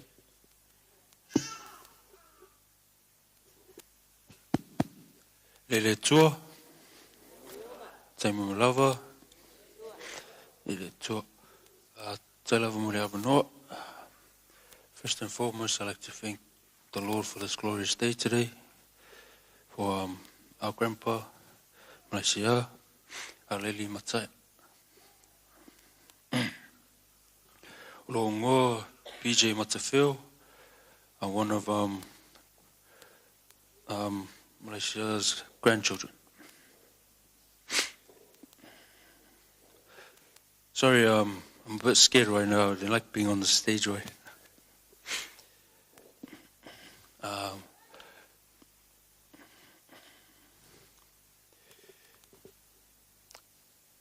One thing I love about Grandpa is him and his older son, Dawhai. They always like to look for me a kingi.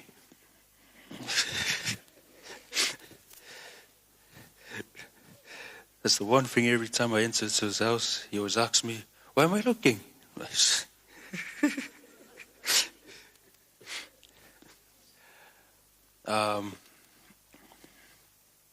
My mulima is going to be short because I'm not very good with words. But everyone here that knows Grandpa, you already know he had really good lessons. He was very good at talking, about the Lord. The one message he always talks about every day, that Dad always talks about as well, is mole tua, God first in everything.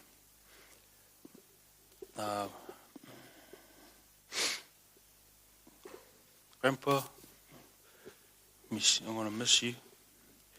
Mwero malanga. Tai.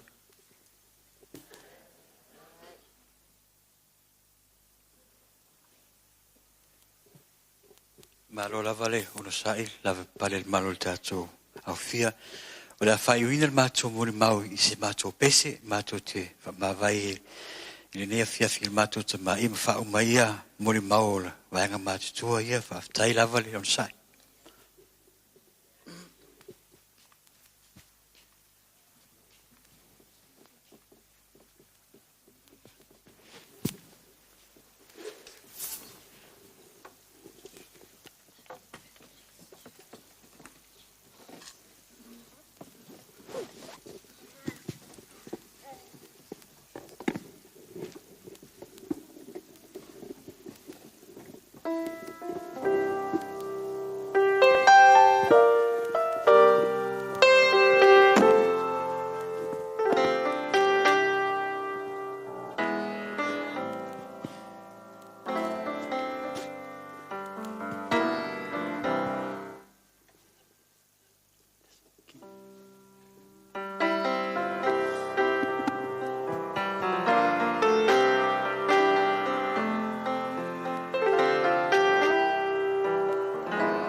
tamai e fio mai ai leli e si itia leo paia i le langi fo wai e samia oi la to umana talia oia mafa atutua mangalue male mautinoa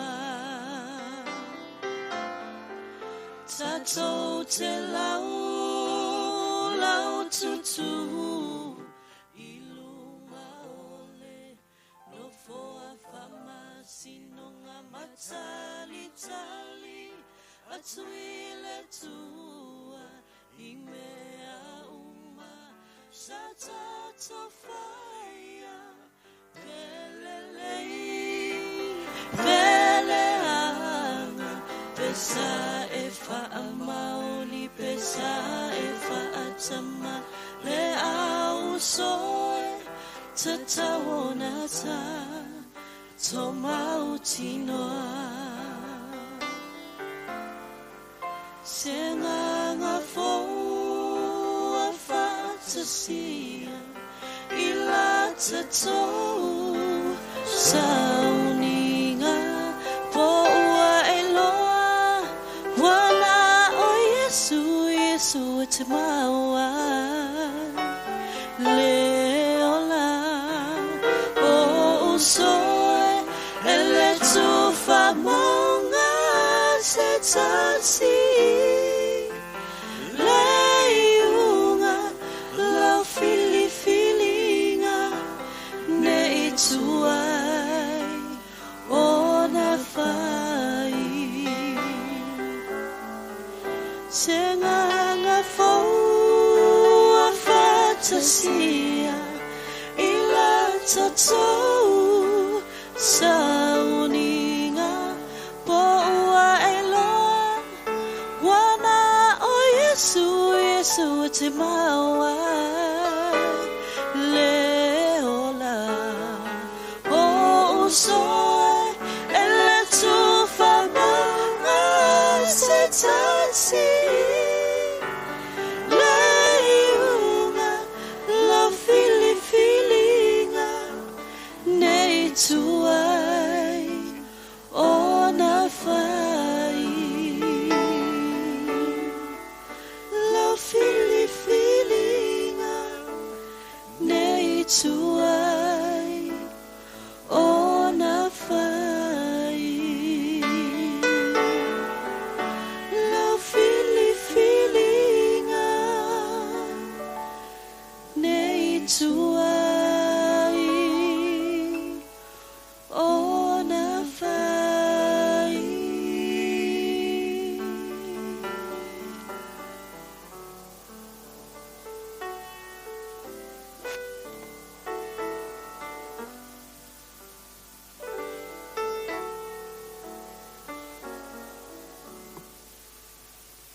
Ia manatu nei afiafi o leua tātou pai mailisi ui o le tātou sauninga e ui lava ua tele lava e fia mo le mau ia manatu alofa atu fo'i ua umi le tātou sauninga le nei afiafi o le fo'i e sa fia fai fo'i se mo le mau o le se matu tamai a sawaina awa o ia le pe o ia le sali mate te ina ai le soifua ngalue sungal to ine a Meleisea ia manatu atu wa vela le fala tau foi fai o tanto sauninga a fa pe mo se ava noa le sungal to ina le aso ataiao ia onum fa fonga foi le se mo le mau talaanga soifua nga fa le nganga o sio matu uso ya Meleisea ai mai se faltua ya rosa le sato sia li ile to ina ia o ia le ole a fe el muli mau ole se matu ainga ia fai una i tatu maftanga ile aso ata ya o tatu sauninga ia le fiafi ia manatu le tatu ia isi ui o tatu maftanga fa malole on sai fa malole la pale o ia fo ina wa o mil moli mau fa na ia o le fatu lava lea o le toeina siana fanau tapue ina mai o la iti lava o latou olaga lea ua faitaitoʻolua nisi tou faafofoga foʻi a latou mulimau ia o sa afiefiga alofa lava ma misia foʻi o le latou tamā ia me lea e lava mai pea le saʻi ia o tulaga lava e tatau ona faataunuu mulimau o alo ma fanau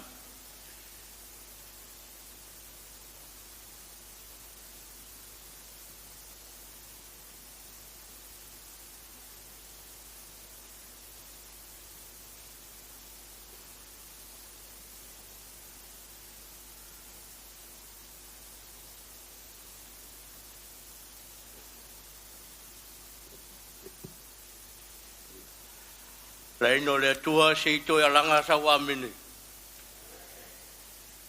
Ya te nane fo i Samoa pot le ne pia. Le am fai on tato ma futa mai se tato toe mori mawina. Le toe po le ta otol. O le sunga to ina ya Meleisea ile ne ya pia. O le nganga lava mo le atu le fa tai tele.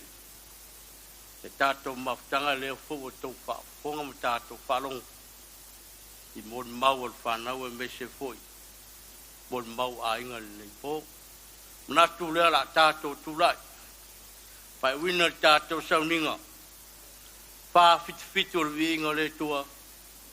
Pai wina e tātou mawhtanga ni nei pō whawhtai.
Wa lata tele mai lo tu e fio whaadua mai.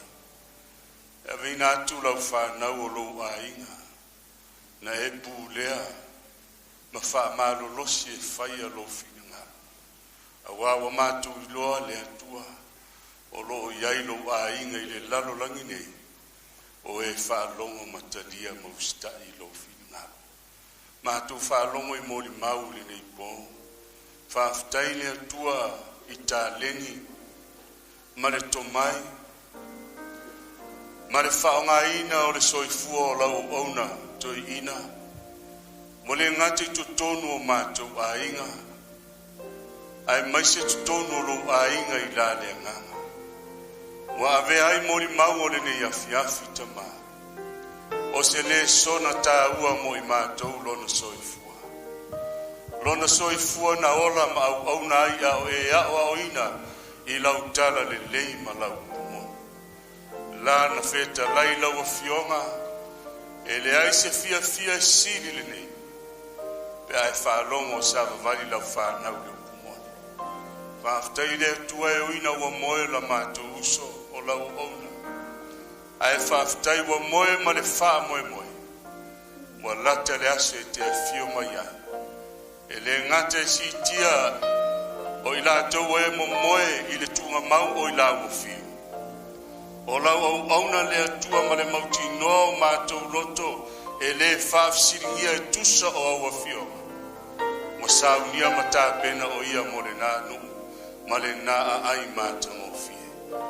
Ai avea ia le atua o lana launga mo i mātou i le neipo. E tā pena i nā isi o mātou a inga, i la le tino, i au ngā fo i le a inga i la le anga. Mātou te whātari ai ma le mauti noa, lou toia fio whālo mai. Ia sanga wha maise pēa, ma sanga wha mā whanaina, o whina ngalo ma wha moe wha vau.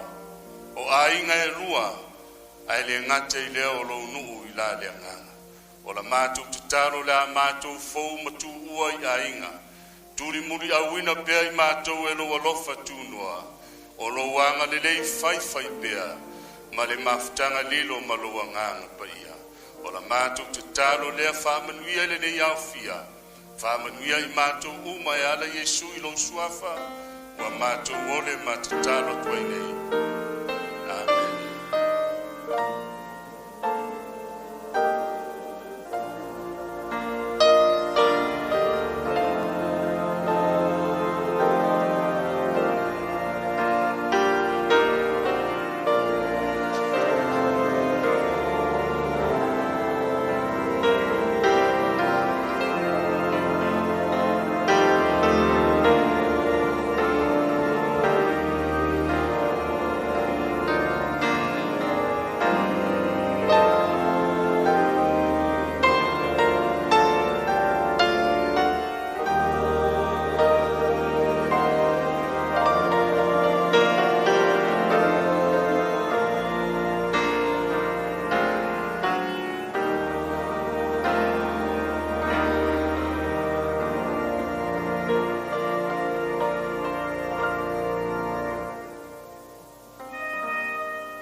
Silfia tātua fia, o leo lea tua loi tātou, e le sā o le sunga tu ina, ia ma tu muli atu ilo na mota, ma le malu lo tali maua i nei vai, nei afiafi, ia ona whanga solo i leo fufuanga tutoe, ma le wha alo tele lava, whaftai.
Ia e o ke le kai inga o munga loa.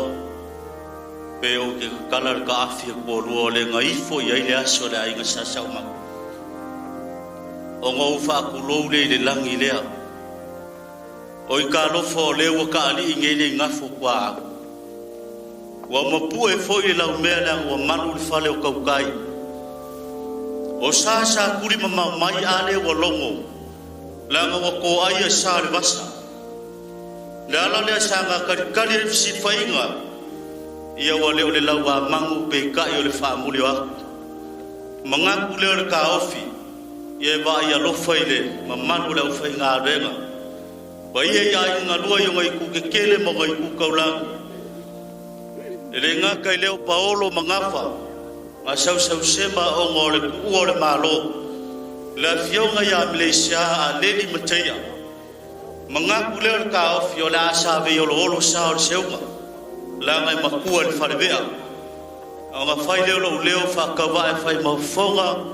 Kau moli o le kai au au pasa la imoana. E ngā ka foi leo le sunga le au kuskusi o ngā renga. Ia e wala au koe mele ngā whaaloalo le au whi ngā renga kofi le kua. Ia le ngā ka foi leo pa ia ia inga nganua i ngai ku kikele mo ngai ku kaulangu. Ia o ka kou manu le I fafo whamole mole. Ia o ngā wa ka penga mai eilo kou fonga kau mafa ka kou kau mafanga. Ia mele ngā ngā whaaloalo. Ia foi male whaaloalo ka kou kai au au mele au whi ngā renga. Mal ka kou whare kolu. Ia sua kui koi o whamole mole le awa male whaaloalo. Whamungia le kua ngai pō whaftai.